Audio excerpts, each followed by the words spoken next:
我重生成了哥斯拉后的第一件事，就是上交国家开启14亿人全民投喂，只因我知道1个月后蓝星将遭受外兽入侵，届时人类引以为傲的热武器都将失效，仅1夜之间全球人口就消亡过半。如今我不仅重生回了巨兽来袭前的1个月，还变成了一只身高达到100米的幼年哥斯拉。此时的我身处太平洋中部的万米深海区，短暂的懵逼过后，我认清了现实。上一世在与外兽的对抗中，身受重伤的我被瞬间踩成了肉泥，人类身躯在外兽面前犹如蝼蚁。如今重生成了哥斯拉，我是地球上唯一一个能跟外兽硬碰硬的存在。为了拯救人类，我必须赶在外兽入侵前尽快长大。熟知哥斯拉的都知道，成年哥斯拉每顿要吃几百只奥特曼，普通家庭根本养不起，唯一的活路就是背靠国家，换取举国之力的后勤保障与火力支援。但我很清楚，一头100米高的未知巨兽突然出现在海岸线上，迎来的绝对不是鲜花和掌声，而是铺天盖地的反舰导弹和核打击。我必须证明自己的价值，证明自己可控且具备人类无法抗拒的情报。我没有急着往海面上游，而是目光锁定了一条横跨大洋底部的粗壮管线，那是一条民用海底光缆。我小心翼翼地探出爪尖，轻轻搭在光缆外层的绝缘护套上。我没有切断它，而是利用哥斯拉特殊的生物电磁场，将自己的精神力试探性地接入了其中的信号频段。庞大冗杂的信息流瞬间冲击着我的大脑，我迅速过滤掉那些无用的娱乐新闻和商业数据，精准地捕捉到了关键信息，确认了当前的时间线与龙国的国防态势。一切都还来得及，现在是时候打招呼了。我将爪子抵在光缆旁边的海底岩层上，巨大的尾巴猛地扬起，然后以一种看似笨拙实则精准无比的节奏，重重地拍击在海床上。巨大的动能转化为低频地震波，顺着地壳和海水，以远超音速的速度向着数千公里外的龙国海岸线疯狂传递。这不是无意义的破坏，这是标准的摩斯密码。我连续敲击了3次，发送了同一段信息，无恶意，有蔑视情报上报。发完信号后，我没有在原地等待。我不知道军方能否立刻破译这段带有浓烈科幻色彩的地震波密码，但我必须行动了。我的双腿猛然发力，调转方向，全速朝着龙国东海的临海线狂奔。整整4个小时的高强度潜游，终于前方的海水颜色开始变浅，大陆架的轮廓在幽暗的海水中隐约浮现。我猛地一甩尾巴，庞大的身躯在海水中强行制动，巨大的惯性掀起一阵狂暴的暗流，将海底的泥沙搅得天翻地覆。我停下了，没有越界半分，我将自己100米高的庞大身躯精准地停在了龙国东海临海线外的公海区域。此时的我能清晰地感觉到，头顶数百米的海面之上已经布满了密密麻麻的电磁信号，无数道雷达波死死地锁定了我所在的区域。我知道只要自己再往前踏出哪怕1米，迎来的绝对是饱和式的深水炸弹和反潜鱼雷。我将大半个身子探出海面，没有发出任何示威性的咆哮，也没有挥舞利爪，只是静静地立在海面上，宛如一座沉默的巨大岛屿。我仰起头，平静地注视着远处的海岸线，那里是龙国的沿岸雷达站。我深深地吸了一口气，背部的利刃状背鳍再次亮起刺目的幽蓝光芒。这一幕瞬间让远在千里之外的总部大厅察觉，所有人的心脏都提到了嗓子眼。高能反应，目标体内正在聚集极其庞大的未知能量，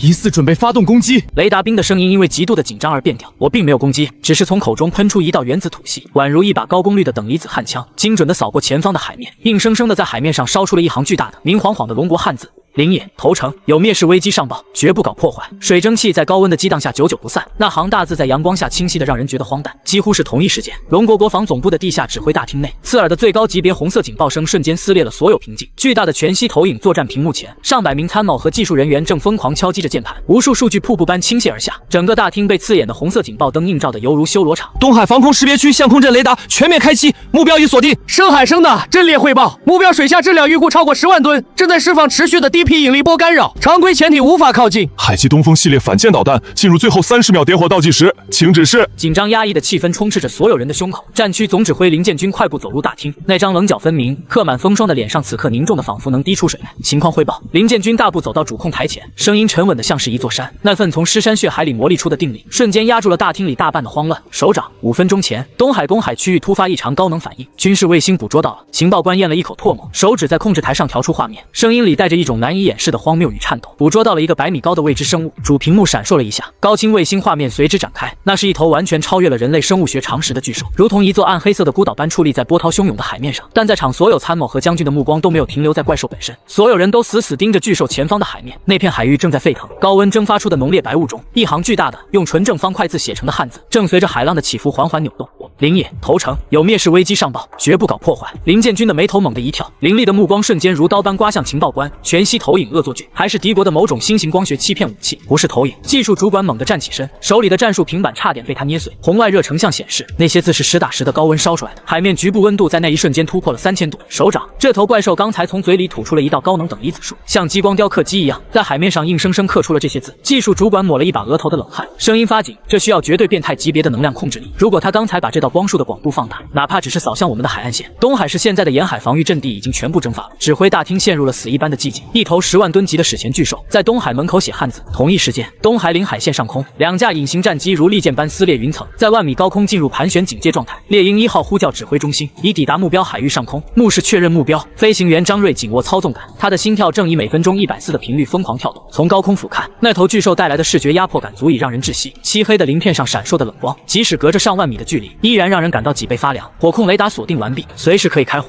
张瑞的手指悬停在导弹发射按钮上，只要一声令下，机翼下的重型空对海导弹就会瞬间呼啸而出，给这头怪物尝尝现代工业的钢铁怒火。但他迟迟没有等来开火的命令。就在这时，海面上的巨兽动了，张瑞瞳孔猛缩，猛拉操纵杆，准备规避对方可能的防空反击。但出乎所有人的预料，那头巨兽并没有昂起头颅咆哮，也没有张开深渊巨口，它只是缓缓抬起了那2条粗壮有力的前肢，将布满黑色锋利钩爪的双手交叉，以一个极度平稳、缓慢，甚至透着一丝拘谨的动作抱在了自己的后脑勺上。紧接着，他庞大的身躯缓缓下沉，直到冰冷的海水淹没了他的腰部。他就这么盘着那条粗壮的尾巴，彻底坐在了浅海的大陆架边缘。这是一个标准的属于人类战俘的抱头蹲防姿势。张瑞在驾驶舱里看傻了眼，舌头都有些打结。猎鹰1号呼叫目标，双手抱头了。目标正在进行完全无害化动作，未探测到任何攻击意图。地下堡垒内，看着卫星传回的抱头蹲防画面，林建军捏紧了拳头，指关节因为用力过度而微微泛白。他征战半生，什么样的阵仗没见过？但眼前的景象彻底击碎了他的战略认知。去请陈老过来。林建军深吸一口气，下达了指令。3分钟后，战区生物工程与核能物理双料泰斗70多岁的陈敬山院士穿着一身洗得发白的旧白大褂，被2名全副武装的警卫员近乎是驾着冲进了大厅。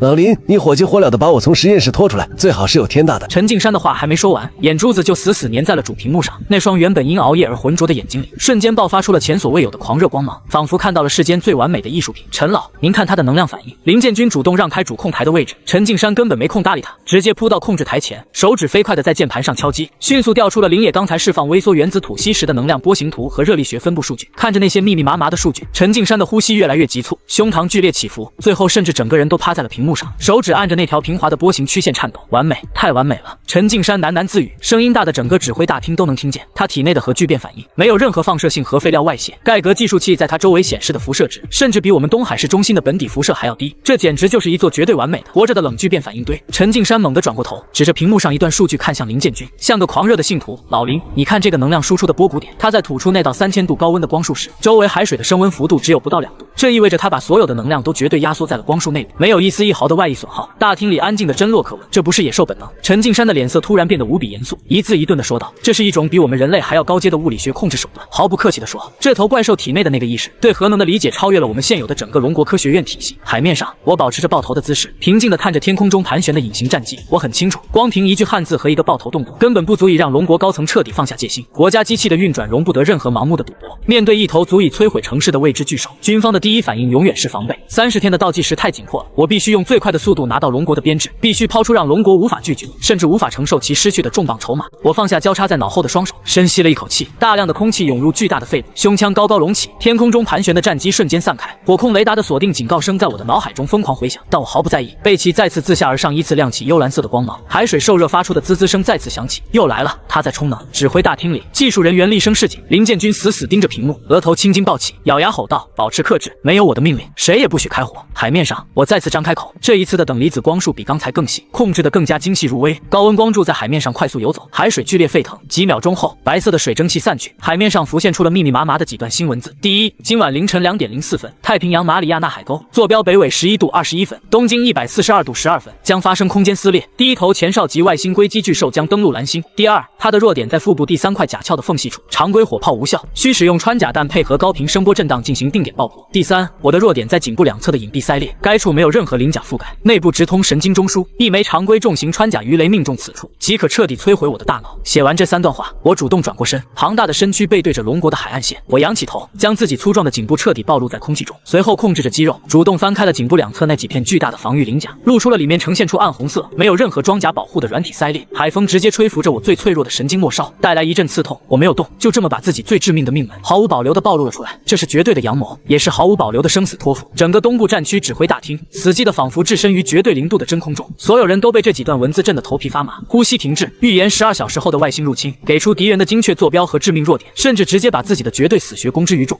这到底是个什么怪物？情报官双腿发软，彻底跌坐在椅子上，满脸不可思议。陈敬山死死盯着屏幕上那串马里亚纳海沟的坐标，转头看向林建军，声音罕见地带上了一丝沙哑：“老林，那个位置是英国太平洋舰队常态态巡航的盲区，深度超过1万米，我们的探测器也覆盖不到那里。如果真的有东西从那里出来，全人类毫无防备。林建军闭上了眼睛，脑海中无数个战略推演在疯狂碰撞。这是一场豪赌，赌注是整个龙国的东海防线，甚至可能牵扯到全人类的命运。5秒钟后，他猛地睁开眼，那双鹰隼般的眼眸中爆发出决然而铁血的光芒。传我的命令，东海舰队第1驱逐舰支队即刻出港，向目标海域全速推进。战区所有导弹系统保持锁定状态，但立刻解除发射倒计时。给我接通最高统帅部红色专线。林建军顿了顿，目光死死盯在屏幕上那个背对着他们，将弱点彻底暴露给人类的庞大背影上。那是一头怪兽，却做出了最符合龙国军人作风的铁血举动，准备大功率深海通讯设备和直升机。我要亲自去公海上跟这位林野同志面对面谈一谈。倒计时24小时，东部战区地下指挥中心的空气仿佛凝固成了实质的铅块，大屏幕上的数字无情地跳动着。自从那头自称林野的百米巨兽在海面上刻下预言，整个龙国的情报网络、地质监测网乃至海外潜伏系统全部进入了超负荷的运转状态。大厅内没有人合眼，刺鼻的黑咖啡味和浓重的汗酸味混杂在一起。砰！沉重的合金大门被猛地推开，情报处主管手里死死攥着2份文件，脚下生风般冲向主控台。他的声音因为极度的情绪激荡而劈了叉，带着一股难以置信的战力。总指挥，验证结果出来了。情报主管将第1份文件重重拍在林建军面前的桌面上。国家地震台网3分钟前发来加急确认，西北边境塔克拉玛干沙漠腹地刚刚发生了一场地壳震动，震源深度、经纬度坐标与目标提供的预警分毫不差，震级测定精准命中3.2级。大厅内瞬间响起一片倒吸凉气的声音。预测地震本就是世界级难题，精确到小数点和具体经纬度的预测根本违背了现有的地质学常识。林建军那张犹如花岗岩般冷硬的脸上，肌肉微不可察地抽动了一下，他没有出声，深邃的目光锁定了第2份文件。情报主管咽了一口唾沫，声音压得更低，却如惊雷般在众人耳边炸响。这是第2份，我们在海外的最高级别特工动用了所有底牌，强行切入了漂亮国军方的底层数据库。经过交叉比对，那头巨兽提供的关于内华达州秘密核试验的参数全对，从爆炸当量的峰值、放射性同位素的残留比例到引爆深度的地质误差修正值，没有任何偏差。首长，这等同于对方直接把大洋彼岸最高机密的底库扒了下来，明晃晃地摆在了我们面前。死记，若真可闻的死记。如果说预测一次偏远地区的微小地震还能勉强用千万分之一的巧合来解释，那么精准爆出敌对国家最核心的核武实验参数，就彻底击碎了所有的侥幸心理。那头盘踞在东海专属安全区的百米巨兽没有撒谎，30天后真的会有所谓的外星兽潮撕裂天空，降临蓝星，那将是一场足以将人类千万年文明彻底抹除的灭世浩劫。林建军深吸了一口气，宽阔的胸膛猛地起伏了一下，他缓缓合上文件，目光如同出鞘的军刺般扫过全场。通知备击。林建军的声音沉稳如山，带着不容置疑的决断，我要亲自带队去见他。首长，这违背了安全条例。旁边的高级参谋立刻上前一步，急声阻拦，对方是10万吨级的未知生物，破坏力无法估量，您是作为战区总指挥，绝不能以身犯险。没有万一。林建军冷冷地打断了他，如果他想动手，东海市昨天就已经是一片废墟了。既然对方展现了诚意，龙国军人就没有躲在地下室里谈判的道理。1小时后，东海海域，一架重型武装直升机撕裂厚重的云层，如同盘旋的钢铁猎鹰般抵达了预定海域。机舱门半开着，林建军坐在机舱边缘，身边带了由军方高层、顶尖心理学家组成的核心谈判团队，以及死活都要跟过来，怀里紧紧抱着几台厚重检测仪器的陈敬山院士。首长，抵达目标上空，高度100米。飞行员在通讯频道中会报道。林建军探出身子，抓起战术望远镜向下望去，即使已经在高分辨率的卫星画面上看过无数次，但当真真切切的用肉眼俯瞰那头巨兽时，那种源自基因深处的巨物恐惧症依然让他呼吸紧促。直升机在我的正前方悬停，林建军按下通讯头盔上的按钮，接通了直升机下方的高功率定向扩音器。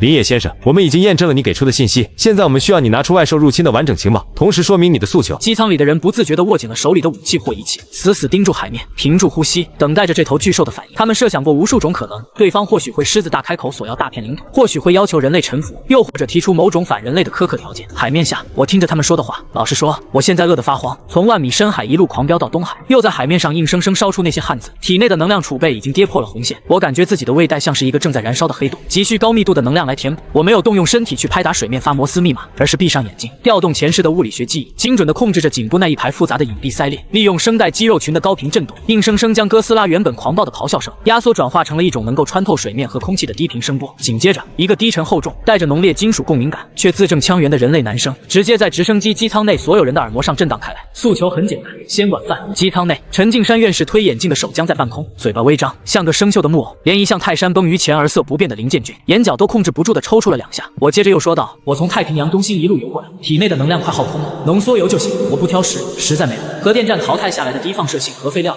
凑合。”我在海里换了个稍微舒服点的姿势，暗金色的眼瞳盯着天上那个铁疙瘩。情报全伪，饭管够，我帮你们一起扛这场灭世危机。全场死寂了2秒。这是一种荒诞到了极点的反差感。一头足以单挑整个航母编队，被视为灭世级威胁的史前巨兽，开口第一句话不是要毁灭世界，而是像个饿了3天的长途货车司机一样，蹲在国门前讨饭吃，还理直气壮地表示只要管饭就能干活。紧绷到快要断裂的气氛，在这2句话的冲击下，瞬间如冰雪般消融，松弛了下来。陈敬山最先反应过来，这位70多岁的国宝级院士激动得满脸红光，一把抢过林建军手里的备用麦克风，半个身子探出机舱，大声喊道：“管龙国别的没有，核废料和浓缩铀绝对管够。小伙子，不是林野同志，你的消化系统能直接承受重金属辐射吗？需要我们做成液态流石还是固态封装块？”面对陈敬山的专业狂热，我的回答干脆利落，毫不拖泥带水，固态封装，直接扔海里就行。我连壳带芯一起调。林建军深吸了一口气，强行压下心头那股诡异的荒谬感，拿回了指挥权。他居高临下地看着海面上的巨兽，语气重新变得肃穆而冷硬：“林野，范龙国可以管，但在这之前，我需要确认你的力量是否绝对可控。军方不可能将国家级战略资源倾斜给一个随时可能暴走的超级炸弹。”我明白了对方的意思，口说无凭，需要验货。看好10点钟方向。我那低沉的声波再次传来，在距离他们大约10公里外的海面上，孤零零地漂浮着一艘早已报废、作为舰队实弹射击靶船的老旧舰艇。我缓缓从海水中站直了身躯，静静地盯着远处的靶船。嗡，一阵令人心悸的低频嗡鸣声从我的体内传出，那是生物核反应堆瞬间提升功率的征兆。背部那一排错落的舰龙状背鳍，自尾部开始猛地亮起刺目的幽蓝色光芒，光芒如流水般迅速上涌，最终汇聚于我的喉部。下一秒，我张开了深渊巨口，一道直径不到1米，呈现出极致纯粹的幽蓝色等离子光束，犹如一把能够切开空间的死神镰刀，悄无声息地划破长空，没有任何惊天动地的爆炸声。10公里外，那艘数千吨级的钢铁靶船，在被光束触碰的瞬间，从船中部位开始无声无息的气化溶解，厚重的装甲当像烈日下的黄油一般被熔成通红的铁水，随后又在恐怖的高温下直接升华成气体。整个过程持续了不到3秒，光束熄灭，海面上空空如也。那艘靶船连一块巴掌大的残骸，一滴泄漏的燃油都没有留下，仿佛它从来就不曾存在过。此时机舱内众人感到毛骨悚然，脊背发凉的是，靶船周围的海水竟然没有半分飞溅，海面平滑如镜，这不可能。陈敬山死死抓着机舱门框，眼珠子都快瞪出来了，声音都在劈叉。能量宣泄怎么可能没有余波？他把数千度的高温和恐怖的冲击力全部锁死在了那道光束内部，这控制力精确到了毫米级。这种级别的力量控制，意味着这头巨兽完全可以在人口密集的市中心进行外科手术式的精准打击，而不伤及周围的移动民房。这不再是野兽的破坏，而是神明般的掌控。我重新浮回海水中，吐出一口灼热的白气，抬头看向直升机。现在可以谈谈情报了。林建军沉默了足足5秒，随后，这位身经百战的铁血将军缓缓举起右手，对着下方那头庞然大物敬了一个标准且庄重的军礼：“龙国，接受你的头场。”谈判正式开始。接下来的1个小时里，这场跨越物种的生死会谈在波涛之上快速推进。我没有任何隐瞒，我通过低频声波将脑海中关于裂空外兽的所有资料，犹如倒豆子般倾囊相授。30天后降临的外兽，不是普通的碳基生命，而是以星球核心为食的硅基掠夺者。我的声音沉重而冰冷，带着一丝对前世战友惨死的悲凉。他们没有痛觉神经，外壳的防御力足以免疫你们现役90%的常规火炮。他们的体液具有强腐蚀性，一旦在陆地战区破裂，会瞬间融化重型坦克的复合装甲。谈判专家们手指抽搐般的疯狂记录着，每一条信息都重若千钧。不要试图用核武器进行大规模地毯式轰炸。我继续说道，核爆产生的高温确实能杀死低级外兽，但残存的核辐射反而会成为高级领主级外兽的进化能力。上一世，人类就是因为在防线崩溃初期滥用核武，催生出了大量变异的领主外兽，导致最后的防线全面崩盘。我将上一世人类防线崩溃的几个关键节点、外兽集群的攻击阵型，以及隐藏在坚硬甲壳下的几处致命生理弱点，毫无保留地共享了出来。他们的能量中枢在颈部下方第3块甲壳的缝线，针对这个位置研发高频震荡武器或者穿甲延时武器，是你们唯一的胜算。随着我的讲述，一个令人绝望的灭世图景在众人面前徐徐展开，但同时展开的还有一条清晰的充满血与火的破局之路。直升机上的燃油警报开始闪烁，会谈接近尾声。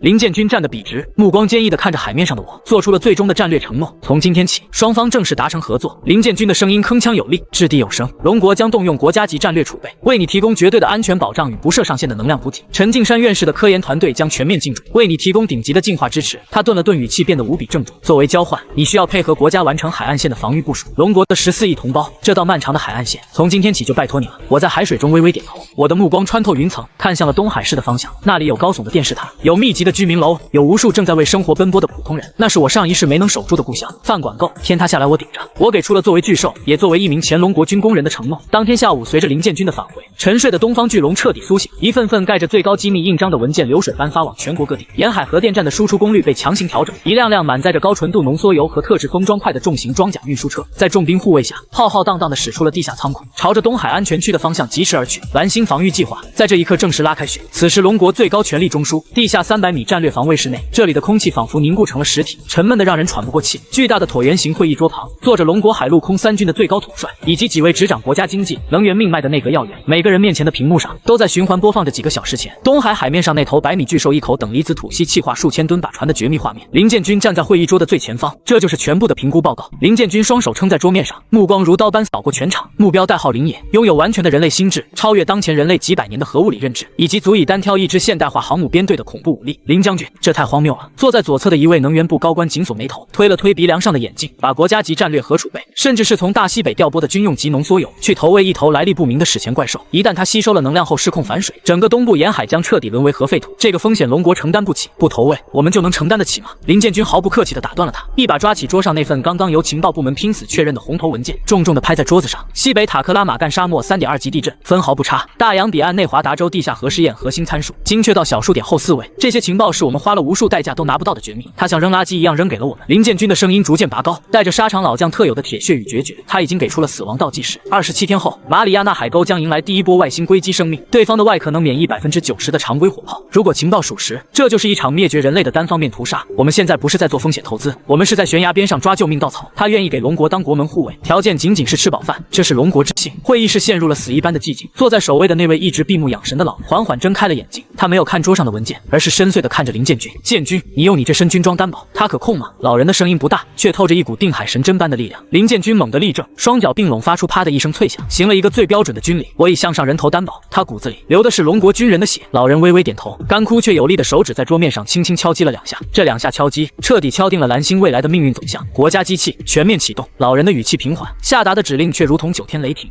从现在起，东海市方圆50公里海岸线划为0号禁区，24小时内完成居民疏散安置。第二，授权能源部、军工部立刻开启西北战略核武库，调拨第一批次300公斤浓缩铀锌块，以及江南核电站刚退役的高放核废料。第三，陈敬山院士挂帅，成立镇国图腾科研攻关小组，倾举国之力，保障巨兽的能量摄入与进化监控。谁敢在这个节骨眼上扯皮拖后腿，按叛国罪论处。夜幕降临，暴雨如注，江南核电站外警灯闪烁，整整一个机械化步兵团已经将这里围得水泄不通。3步一岗，5步一哨，所有的枪支全部子弹上膛。天空中几架武装直升机顶着狂风暴雨来回巡视，探照灯的光柱在雨幕中交织成一张严密的大网。核电站地下核心深处，几台重型工程机甲正在小心翼翼地起掉那些散发着高强度辐射的核废料管。陈敬山院士穿着厚重的防辐射服，亲自站在一线监督，他手里拿着一个特制的战术平板，屏幕上显示着一种造型古怪的巨型金属胶囊图纸。陈老，千钛合金的封装罐已经连夜在军工厂赶制出来了，外层厚度80公分，能抵御深海1000米的水压。一名高级工程师抹着额头的汗水汇报道。可是林野真的能连着这种装甲壳一起吃下去吗？这可是钛合金啊，就算是大型粉碎机也得崩碎几颗牙。陈敬山透过防辐射面罩，死死盯着那一罐罐致命的核废料，眼中闪烁着近乎疯狂的科研热情。你根本不了解我们面对的是什么样的存在。陈老的声音因为激动而发颤。下午谈判的时候，我在直升机上采集到了它周围的水质样本，你猜怎么着？它在喷出3000度高温等离子光束后，周围海水里的放射性同位素含量竟然是0。陈敬山一把抓住工程师的胳膊，这意味着什么？意味着他的整个胃部，甚至每一个细胞都是一个微型的、绝对闭环的核聚变反应堆。它的消化液绝对不是什么碳酸、草酸，而是能直接融化金属、提取原子能量的超高频强酸，给它包钛合金。对他来说，就像我们吃糖果外面的那层糯米纸，入口即化。工程师听得倒吸一口凉气，头皮发麻，动作快，不要怕浪费材料，往死里加固，不能在半道上发生任何泄漏。我们要把这些粮食干干净净、完好无损地送到他的饭盆里。陈敬山挥舞着手臂大吼。3个小时后，一列长达60节、通体涂装成暗黑色的重型装甲军列，犹如一条钢铁巨蟒，缓缓驶出江南核电站的秘密站台。军列的前后各挂载着2台大马力内燃机车头，车顶上架设着防空导弹和近防炮，铁轨两侧每隔100米就有一名荷枪实弹的士兵在雨中笔挺地站立，向着这趟满载着国家希望与毁灭力量的列车行注目礼。而在遥远的大西北，几架体型庞大的大型运输机也在夜色的掩护下撕裂云层。机舱内由龙国最精锐的特种部队贴身押运的是整整300公斤的军用级浓缩铀。海陆空3线并进，无数的资源、无数的人力都在以一种违背经济学常理的疯狂姿态，朝着东海0号禁区汇聚。这种毫不掩饰的大规模军事调动和核材料转移，自然瞒不过悬挂在地球轨道上的那些外国间谍卫星。大洋彼岸五角大楼地下战略指挥中心，刺耳的红色警报声打破了深夜的宁静。值班的情报官连滚带爬地冲进部长办公室，将一份带着绝密红戳的报告砸在国防部长威廉姆斯的办公桌上。部长阁下，龙国疯了！情报官的声音都在劈叉。普罗米修斯红外卫星刚刚捕捉到龙国内陆发生了极为罕见的战略级和材料大规模转移，他们调动了重型装甲列车和战略运输机，把大批量的浓缩铀和核废料全部运往了东海沿岸。原本还在端着咖啡提神的威廉姆斯手腕一抖，滚烫的咖啡直接泼在了他昂贵的手工西装上。他猛地站起身，一把抓过那份卫星图像。照片上虽然被厚厚的雨云遮挡，但通过热成像和辐射探测，依然能清晰地看到几个刺眼的红红色高能热源，正以极快的速度向龙国的东海港口集结。他们在干什么？准备引爆东海，拉着周边国家一起陪葬吗？威廉姆斯死死咬着牙，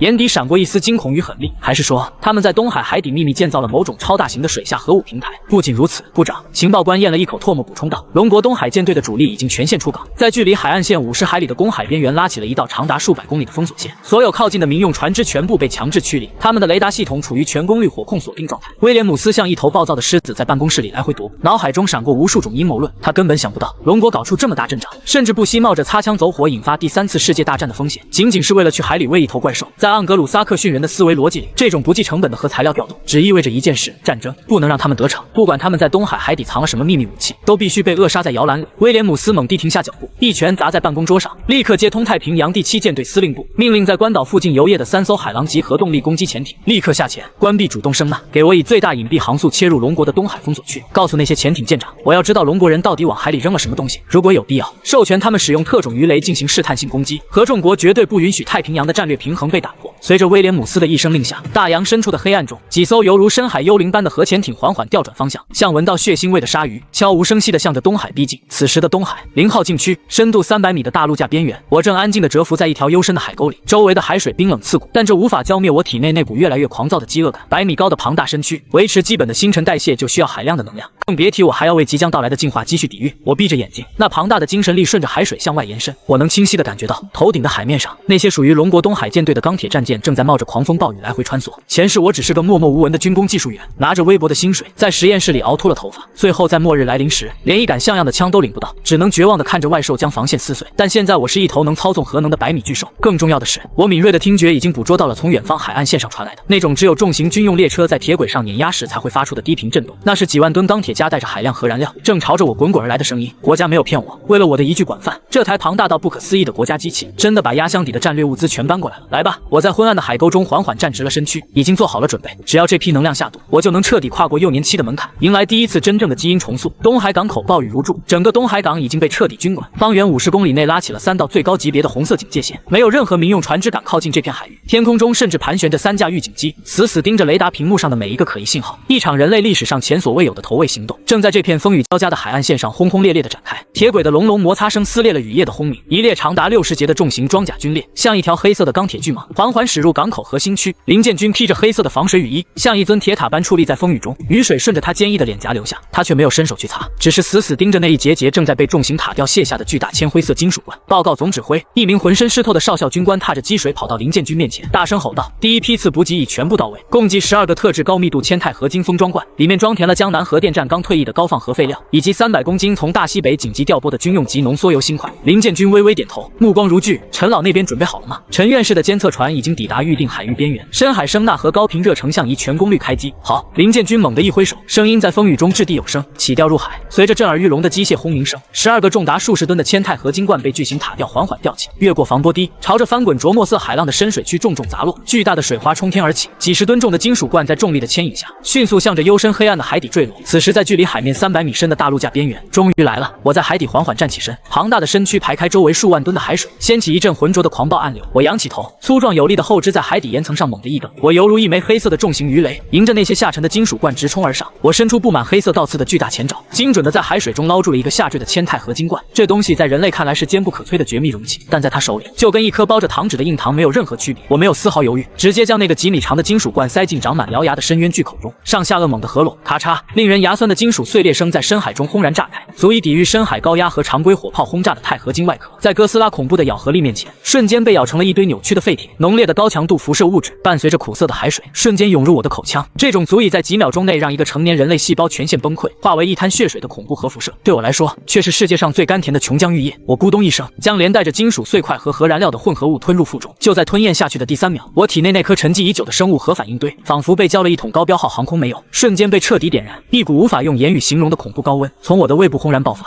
沿着我粗壮的血管和神经网络，疯狂地冲向身体的每一个细胞。我发出一声低沉舒爽的闷吼，四周的海水在这股声波的震荡下剧烈的翻滚沸腾起来。我没有任何停歇，前爪连连挥动，将其余11个金属罐全部捞入怀中，像吃炒豆子一样，一个接一个的扔进嘴里，咀嚼、吞咽、吸收。海面之上，距离投喂点5公里外的军用监测船上，陈敬山院士正死死盯着眼前的多块数据屏幕，呼吸急促的像个破风箱，双手撑在控制台上，指关节因为过度用力而泛着死灰色。陈老，海底辐射指数正在呈指数级狂飙。一名技术员盯着盖级计数器，声音都在打颤，数值已经突破了临界点，它还在涨。老天爷，这片海域马上就要变成死海了！别慌，盯着热成像和生物电信号反馈。陈敬山怒吼一声，眼睛死死咬住另一块屏幕上的红色曲线。就在技术员以为核泄漏已经无可挽回的下一秒，屏幕上那疯狂跳动的盖级计数器数值突然像被一把无形的巨锤猛地砸中，瞬间呈现出断崖式的暴跌，1万、5000、1000、100，最后数值硬生生停在了正常海洋本底辐射的水平线上。整个监测舱里死一般寂静，只能听到众人粗重的喘息声。他吸收了陈敬山的声音，沙哑的厉害，却透着一股难以掩饰的狂热，一滴都没有外泄。这头巨兽的胃壁，或者说它的整个内循环系统，就是一个绝对完美的微观粒子捕获网。它把所有的放射性同位素全部强行锁死在了自己的反应堆里。看热力图，另一个技术员猛地站起身，指着中央大屏幕，全息投影上，深海300米处出现了一个亮得刺眼的白色光团。那光团的温度正在以一种违背热力学常识的速度飙升，周围的海水被瞬间加热到沸腾，却又在巨大的水压下无法立刻变成蒸汽，形成了一个诡异的高温高压水球。它在进化。陈敬山摘下眼镜，揉了揉满是红血丝的眼睛，语气中带着一丝敬畏。这已经不是单纯的生物学范畴了，龙国真的养出了一尊神明。此时我正在经历一场脱胎换骨的巨变，12罐高浓缩核燃料提供的庞大能量，在我的体内掀起了一场细胞级别的狂风暴雨。我能清晰地感觉到自己原有的骨骼正在被狂暴的能量一寸寸碾碎，然后以更高的密度重新融合生长。那些原本呈现暗黑色的坚硬鳞甲开始大面积的脱落，取而代之的是新长出的闪烁着金属般幽冷光泽的深墨色重甲。痛，撕裂灵魂的剧痛，但我咬紧了牙关，一声惨叫都没有发出。前世那段亲眼目睹同胞被外星兽潮撕碎的记忆，像一根烧红的铁烙，死死烫在我的神经上。比起文明覆灭的痛楚，这种肉体上的进化重塑根本算不上什么，给我全部吸收！我在心中怒吼。他主动切断了痛觉神经的反馈，将全部的精神力集中在控制体内那股狂暴的核能上。我引导着这些能量，冲刷着后背那一排参差不齐的背鳍。原本只有50-60米高的幼年体骨架，在充足能源的灌注下，开始疯狂拔高，肌肉纤维像被拉伸的钢缆一样变得更加粗壮坚韧，每一块肌肉的收缩都蕴含着足以摧毁摩天大楼的恐怖动能。60米、80米、100米、120米，整整2个小时，我在海底完成了一次堪称神迹的蜕变。当我重新睁开双眼时，那双树瞳已经从原本的暗金色转变成了一种带着极致压迫感的暗红色。我缓缓站直身体，背部那一排崭新的宛如剑龙骨板般锋利的背鳍，在幽暗的海底散发着令人心悸的幽蓝色荧光。我感受着体内充盈到快要溢出来的核能，满意的甩了甩那条变得更加粗壮，末端甚至长出了锋利骨刺的尾巴。这一顿饱饭直接让我跨越了幼年期，提前迈入了成长期的初级阶段。现在的我，如果在面对那艘数千吨的靶船，根本不需要动用原子吐息，单凭肉身的蛮力就能将其撕成2半。就在东海海底进行着史诗级进化的同时，大洋彼岸的某处地下指挥中心，气氛却降至了冰点。五角大楼联合情报局监控大厅，刺耳的红色警报声毫无预兆的在大厅内疯狂回响。巨大的电子世界地图上，龙国东海海域的位置亮起了一个猩红刺眼的坐标点。长官，红外预警卫星普罗米修斯刚刚捕捉到了异常高能反应。一名金发情报分析员双手在键盘上飞速敲击，将一组热成像画面强行放大到主屏幕上。坐标龙国东海，深度300米，热源核心温度突破了常规监测上限。这绝对不是任何已知型号的核潜艇。一名庄严的白人老头大步冲到屏幕前，死死地皱紧眉头。他盯着那团在深海中不断膨胀的热源，额头渗出了冷汗。海底火山爆发，还是地震前兆？上将的声音阴沉的可怕。都不是。分析员咽了一口唾沫。热源呈现出极其规律的脉冲式跳动，就像是某种巨型生物的心跳。而且龙国东海舰队的主力在2个小时前已经全面封锁了那片海域，并实施了高级别的无线电静默。他们往海里投放了大量的高密度铅制容器。上将的瞳孔猛地一锁，一个令人毛骨悚然的猜测在他的脑海中成型：龙国在那片海域进行某种非法的海底核试验，或者是在制造某种新型的水下深空武器。上将一拳重重砸在控制台上，怒吼道：“立刻接通第7舰队司令部，让距离那片海域最近的核动力潜艇抵近侦察。我要知道龙国人到底在东海下面搞什么鬼东西。”几分钟后，大洋深处，一艘犹如深海幽灵般的海狼级核动力攻击潜艇悄无声息地关闭了主动声呐，凭借着被动探测系统，像一条阴毒的毒蛇，缓缓朝着东海封锁区边缘逼近。他们想要窃取龙国的深海机密，但他们不知道的是，在这片刚刚经历过进化的海域，任何微小的机械噪音，在我那进化过后的变态听觉系统中，都如同黑夜中的探照灯一样耀眼。海底刚刚完成进化的我，正准备向海面上的零件军发送进视完毕的信号，突然我察觉到了，在距离我大约20海里的位置，一阵极度微弱却又有着明显人造工业特征的螺旋桨空话噪音，正顺着海水悄悄蔓延过来。我前世是核工业技术员，我对个型号核潜艇的声纹特征简直了如指掌。这根本不是龙国舰队的声音，而是典型的大洋彼岸的海狼级。趁我吃饭的时候跑来偷窥，我在心中冷笑了一声。现在的我刚刚完成了第1阶段的进化，体内能量满溢，正愁没有地方发泄一下这股狂暴的破坏欲。我没有上浮，而是猛地一甩尾巴，庞大的身躯在海底撕裂出一道狂暴的白色水流，犹如一道黑色的闪电，贴着海底的大陆架，朝着那艘悄悄逼近的核潜艇全速冲去。海面之上，零舰军的指挥舰内，首长声纳士报告，东南方向20海里处发现不明潜艇信号，声纹比对确认是外军的海狼级。参谋脸色铁青的汇报道，对方正在试图切入我们的声纳盲区，收收集数据。林建军眼神一寒，一股肃杀之气猛然爆发。他一把抓起通讯器，马上命令反潜直升机升空，给我把他逼出水面，在龙国的领海边缘搞间谍活动，真当我们的火炮是摆设吗？等等，首长！生奈兵突然发出一声惊骇的尖叫，目标海域水下出现恐怖的移动噪音，速度太快了，突破了80节。是林野，他朝着那艘核潜艇冲过去了。林建军愣住了，80节的水下航速，这已经完全超出了任何人类潜水器的极限。深海之中，海狼级潜艇的声纳舱内，原本因为前行而显得静谧的空气，瞬间被凄厉的红色警报声撕裂。舰长，正前方出现巨型不明水下目标，速度极快，80节、90节。上帝啊，那是一座正在移动的海底山脉。声纳兵看着屏幕上那一大片几乎将整个探测扇区填满的红色阴影，绝望地尖叫起来。舰长死死抓着扶手，目眦欲裂，满舵左，紧急上浮，快释放所有诱饵弹！但一切都太迟了，在潜艇外部的探照灯光柱中，我带着排山倒海般的水压，硬生生撞入了他们的视野。我100米长的巨大身躯在海水中猛然制动，我没有直接撞碎这艘潜艇，毕竟那会引发外交上的大地震，这不符合我背靠国家的初衷。但我必须要给这些不速之客一个永生难忘的教训。我张开深渊巨口，颈部的隐蔽塞裂剧烈震颤。我没有动用原子吐息，而是将肺部的高压空气配合声带的震动，在极短的距离内释放出了一道定向的高频次声波震荡。轰！无形的次声波犹如一柄无形的巨锤，狠狠砸在潜艇的耐压壳上。海狼级潜艇内部的灯光瞬间全部爆裂，所有的电子仪器在这股恐怖的震荡下直接宕机，爆出火花。船员们捂着耳朵，七窍流血的倒在甲板上痛苦翻滚。潜艇的外壳虽然没有破裂，但内部的控制系统已经被彻底瘫痪，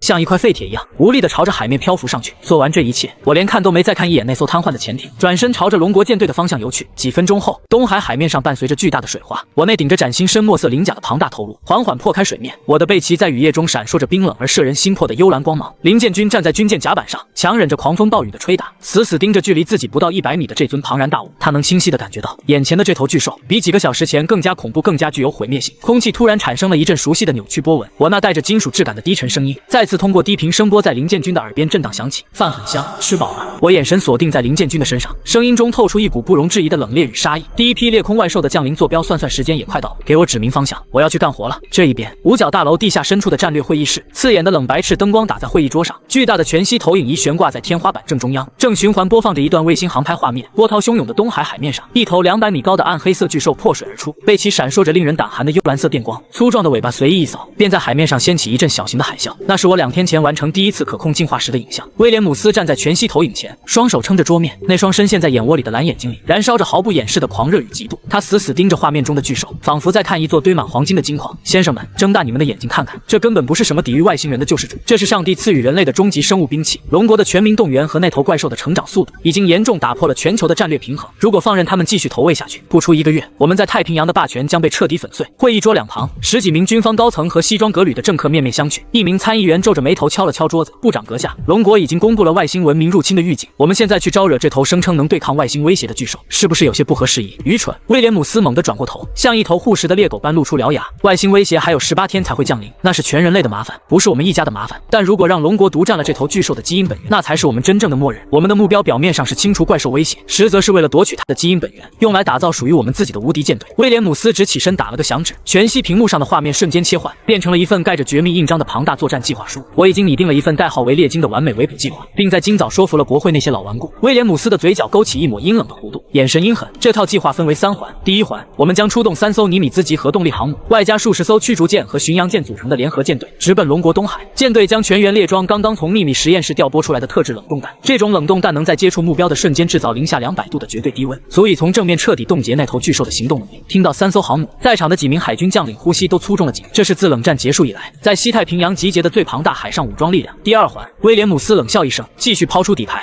3支核潜艇编队已经提前潜入东海外围深海，他们携带的不是常规鱼雷，而是专门针对巨兽细胞结构研发的特制基因抑制病毒。只要冷冻弹命中，潜艇编队就会立刻注射病毒。退一万步讲，就算活捉失败，潜艇里搭载的当量的核弹头也能直接把它连同龙国的海岸线一起送上天。至于第3环，威廉姆斯压低了声音，像一条吐信的毒蛇，我已经动用了中情局潜伏在龙国境内的所有暗线，暗中勾结了他们国内那些见钱眼开的极端反对派。一旦开战，这些反对派会在龙国后方制造舆论恐慌和破坏活动，里应外合。就算计划出现最坏的纰漏，我们也能把挑起战争的黑锅稳稳地扣在那些反对派和巨兽失控的头上。整个计划环环相扣，阴毒狠辣。一名海军上将站起身，目光冷酷。如果在捕获过程中，龙国军方强行介入怎么办？那就打！威廉姆斯双手猛地拍在桌面上，眼神中透着一股孤注一掷的疯狂。传我的命令，只要能捕获巨兽，就算在东海爆发冲突也在所不惜。全军出击！10几个小时后，浩瀚无垠的太平洋中部，3支庞大的航母打击群正以30节的最高航速劈开深蓝色的海浪，如同3柄巨大的灰色战锤，杀气腾腾地直奔龙国东东海而去。天空中密密麻麻的舰载战斗机正在进行起降编队，雷达波毫无顾忌地扫荡着周围数百海里的空域。他们自以为做得天衣无缝，然而他们根本不了解进化后的哥斯拉究竟是个什么级别的存在。此时，在深度800米的海底裂谷中，我正安静地趴在一处平坦的岩床闭目养神，完成第一次可控进化后，他现在的身高已经突破了200米。原本暗黑色的鳞甲表面多了一层犹如钥匙般坚不可摧的角质层。突然，我那双暗红色的树瞳在黑暗的海底猛地睁开，这是一种玄之又玄的超远感知能力。随着体型的暴涨和核能的提纯，我现在不仅能听到远在千里之外的微弱声波，更能直接感知到海洋洋流中携带的异常物理震动。在我的感知世界里，太平洋中部原本平缓的水分子正在被数百万吨级的钢铁造物强行排开，产生了一阵极其微弱但又杂乱无章的次声波。伴随而来的还有海底深处那种独属于核潜艇反应堆运转时的低频共鸣。3艘10万吨级的水面巨无霸，还有10几条藏在水底的铁泥鳅。我在海底冷笑了一声，粗壮的尾巴烦躁地拍打了一下海底岩盘。吃饱了撑的，跑来找死！外兽先遣队还有不到几天就要降临了，这些大洋彼岸的政客不抓紧时间造防空洞，反而把枪口对准了自己这个顶在最前面的肉盾。这种愚蠢到极点的内耗，让保留着人类记忆的我感到一阵生理性反胃。我没有丝毫迟疑，直接调动体内充沛的生物电能，将精神力转化为一种特殊的加密电磁脉冲信号。这是进化后解锁的新能力，让我彻底告别了靠尾巴拍水发摩斯密码的原始时代。老林，醒醒，来活了！远在千里之外的东部战区地下指挥大厅，林建军正端着一杯浓茶，站在巨大的战术地图前推演即将到来的防御阵型。脑海中突然响起的那个带着浓烈金属质感的低沉声音，让他手腕一抖，滚烫的茶水险些泼在军装上。他迅速放下茶杯，按住耳边的通讯器，走到一个无人的加密终端前。林野，出什么事了？大洋彼岸的那群白头鹰飞过来，3支完整的航母编队，带头的应该是尼米兹级，水下还有洛杉矶级核潜艇打掩护，全副武装，直线冲着东海安全区来。我的声音平静的像是在播报天气预报，但内容却足以引发第3次世界大战。他们身上带着一股让我很不舒服的化学药剂，估计没憋什么好片。情报同步给你，怎么处理你看着办。林建军的脸色瞬间沉了下来，犹如暴风雨来临前的夜空，简直是找死。这位身经百战的铁血将军一巴掌拍在合金桌面上，发出砰的一声巨响，整个指挥大厅瞬间安静下来，所有参谋都停下了手头的工作，惊恐地转头看向总指挥。外星兽潮的屠刀已经悬在了全人类的脖子上，这群政客竟然还在为了眼前的利益搞内斗、搞偷袭。林建军大步流星地走回主控台，厉声大喝，拉响1级战斗警报，东海舰队全体都有，立刻起锚出港，全速前往临海线布防。海防导弹兵团进入发射倒计时状态，同时接通最高统帅部，向漂亮国发出最严厉的外交警告，把情报部门收集到的他们蓄意挑衅的证据全部给我打包提交到联合国大会上去，把事情给我闹大。随着林建军的一道道军令，整个东部战区这台庞大的战争机器在一瞬间发出了震耳欲聋的轰鸣。短短3个小时后，东海临海线阴云密布，海风中夹杂着浓烈的柴油味和火药的肃杀气息。龙国东海舰队的主力驱逐舰和护卫舰已经一字排开，犹如一道钢铁长城横亘在波涛汹涌的海面上。所有的雷达都在超负荷运转，导弹发射井的盖子全部处于开启状态。而在他们的正前方不到50海里的海平面上，一根根粗壮的战舰桅杆刺破海雾。漂亮国的3艘庞大航母如同移动的海上堡垒，在数十艘护航战舰的簇拥下，带着不可一世的傲慢，碾压着海浪逼近。2支人类最顶尖的海上武装力量在这片海域针锋相对，炮口互指，距离擦枪走火只剩最后0.1毫米的距离。警告，前方为龙国领海，请立刻转向撤离，否则我们将采取武力手段捍卫主权。龙国主力驱逐舰上的高音喇叭用中英双语循环播放着严厉的警告。然而，对面那支庞大的舰队仿佛聋了一般，航速丝毫不减。漂亮国联合舰队的旗舰指挥室内，威廉姆斯手里端着一杯红酒，看着雷达屏幕上密密麻麻的红点，满脸都是志在必得的狂妄。龙国的反应虽然很快，但在3支全副武装的航母打击群面前，依然显得有些单薄。部长阁下，龙国已经向联合国提交了抗议，我们的国内舆论也出现了一些反对声音，还要继续前进吗？舰长擦着额头的冷汗请示道。联合国那只不过是个吵架的菜市场，只要我们把那头巨兽的基因带回去，所有的抗议都会变成赞美。威廉姆斯冷笑一声，将杯中的红酒一饮而尽，眼中闪过一丝狠厉。他们既然敢挡路，那就给他们点颜色看看。命令前卫舰朝着龙国外围的巡逻艇发射警告弹，让他们知道谁才是这片海洋的霸主。嗖！几秒钟后，一枚大口径舰炮的炮弹撕裂空气，带着刺耳的尖笑声，精准地砸在了一艘龙国小型巡逻艇前方不到50米的海面上。冲天的水柱夹杂着弹片，狠狠地拍打在巡逻艇的甲板上，挑衅意味直接拉满。报告，敌舰率先越界开火，请求还击。龙国驱逐舰内，火控雷达兵红着眼睛怒吼。指挥大厅里，林建军死死盯着前线传回的画面，胸口剧烈起伏，但他没有立刻下达开火的命令。他是一个高明的棋手，他在等那头巨兽的就位。威廉姆斯见龙国舰队没有还击，脸上的狂妄更甚。他转身看向武器控制台，猛地挥下手臂，第1攻击波次准备，冷冻弹装填完毕，锁定东海安全区海底热源。他仿佛已经看到那头不可一世的怪兽被冻成大冰块，被自己踩在脚下的画面。但他不知道的是，在距离他的旗舰不到5海里的幽暗海底，一双暗红色的巨大树瞳正透过深邃的海水，冷冷地注视着这艘耀武扬威的指挥舰。我巨大的身躯宛如一座潜伏的活火山，背部的鳞甲缝隙中，幽蓝色的核能光芒正在疯狂压缩流转。口袋阵已经布好，现在是狩猎的时刻，东海临海线狂风如刀，怒浪台空，黑压压的乌云如同铅块般死死压在海面上，空气中弥漫着刺鼻的柴油味、硝烟味，以及一种让人头皮发麻的肃杀之气。警告：前方为龙国领海，请立刻转向撤离，否则我们将采取武力手段捍卫主权。高音喇叭用中英双语进行着最后通牒。前方的海平线上，漂亮国3艘尼米兹级核动力航母犹如3座移动的钢铁堡垒，在数十艘巡洋舰、驱逐舰的簇拥下，蛮横地撕开海浪，直逼龙国东海专属安全区。漂亮国联合舰队旗舰指挥室内，气氛狂热而嚣张。国防部长威廉姆斯站在巨大的战术防弹玻璃前，手里端着半杯嫣红的葡萄酒，嘴角勾起一抹残忍的冷笑。他看着雷达屏幕上代表龙国舰队的红点，眼中满是不屑。一群只敢放狠话的懦夫，在绝对的吨位和火力面前，所有的抗议都只是败犬的哀嚎。威廉姆斯晃了晃酒杯，转头看向武器控制台，猛地挥下手臂，如同一个正在宣判死刑的独裁者。第一攻击波次准备，特制冷冻弹装填，目标东海安全区海底热源，给我把那头畜生冻成冰雕，开火！随着他的一声令下，联合舰队前卫舰的垂直发射系统轰然动开，数十枚拖着长长尾焰的导弹腾空而起，犹如一张倒扣的死亡巨网，越过对峙的防线，朝着我所在的深海区域狠狠砸去。轰轰轰！导弹入水的瞬间，并没有产生震天动地的爆炸，而是发出了一种令人牙酸的沉闷碎裂声。特制冷冻弹内部的高压缩化学药剂在接触海水的刹那剧烈零下200度的绝对低温，以一种违背自然常理的速度疯狂蔓延。肉眼可见的，原本波涛汹涌的海面瞬间停滞，白色的冰霜犹如瘟疫般扩散，翻滚的浪花被硬生生冻结在半空中，保持着诡异的张狂姿态。短短10几秒钟，方圆10几海里的海域变成了一块巨大的、散发着刺骨寒气的停尸防冰板。旗舰指挥室内爆发出雷鸣般的欢呼声。长官，目标海域已完全冻结，热成像显示，水下那个巨大的热源正在迅速降温，生命体征微弱。雷达兵激动得涨红了脸。威廉姆斯仰头将杯中的红酒一饮而尽，放声狂笑，干得漂亮！我就知道，碳基生物根本无法抵御这种瞬间的绝对零度。传令下去，让潜伏的核潜艇编队立刻靠过去，注射基因抑制病毒。我要活的！他仿佛已经看到自己牵着这头巨兽回去，接受国会山万众朝拜的画面。然而他那狂妄的笑声还没落下，深海之下异变突生，被厚重冰层覆盖的800米海底，我静静地趴在岩床上，周围的海水已经被彻底冻结，恐怖的寒气如同无数根钢针，试图刺穿我的鳞甲。对于普通的海洋生物来说，这确实是瞬间毙命的打击。但我在2天前刚吞噬了300公斤军用级浓缩铀，完成了第一次可控进化。我那200米高的庞大身躯内，一颗全功率运转的生物和聚变反应堆正在疯狂轰鸣。我感受到了一股令人作呕的寒意，但那只停留在表皮，进化后犹如钥匙般坚不可摧的角质层，完美的隔绝了致命的低温。我缓缓睁开眼，暗红色的树瞳在漆黑的坚冰中亮起，犹如2盏被点燃的死神提灯。真把老子当动物园里的猴了！一股暴虐的戾气从我心底猛地窜起。外星兽潮的倒计时像一把悬在全人类脖子上的铡刀。我没日没夜的测试能力，准备防线。这群大洋彼岸的蠢货却为了私欲，把枪口对准了自己这个顶在最前面的肉盾，简直不可饶恕！我一阵沉闷到极致，足以震碎人内脏的低频嗡鸣声从海底深处轰然爆发，海面上的坚冰开始剧烈颤抖。旗舰指挥室内，雷达兵脸上的笑容瞬间僵住，他看着屏幕上突然呈现指数级暴涨的红色能量度，声音劈了叉：长官，热源反应重新出现，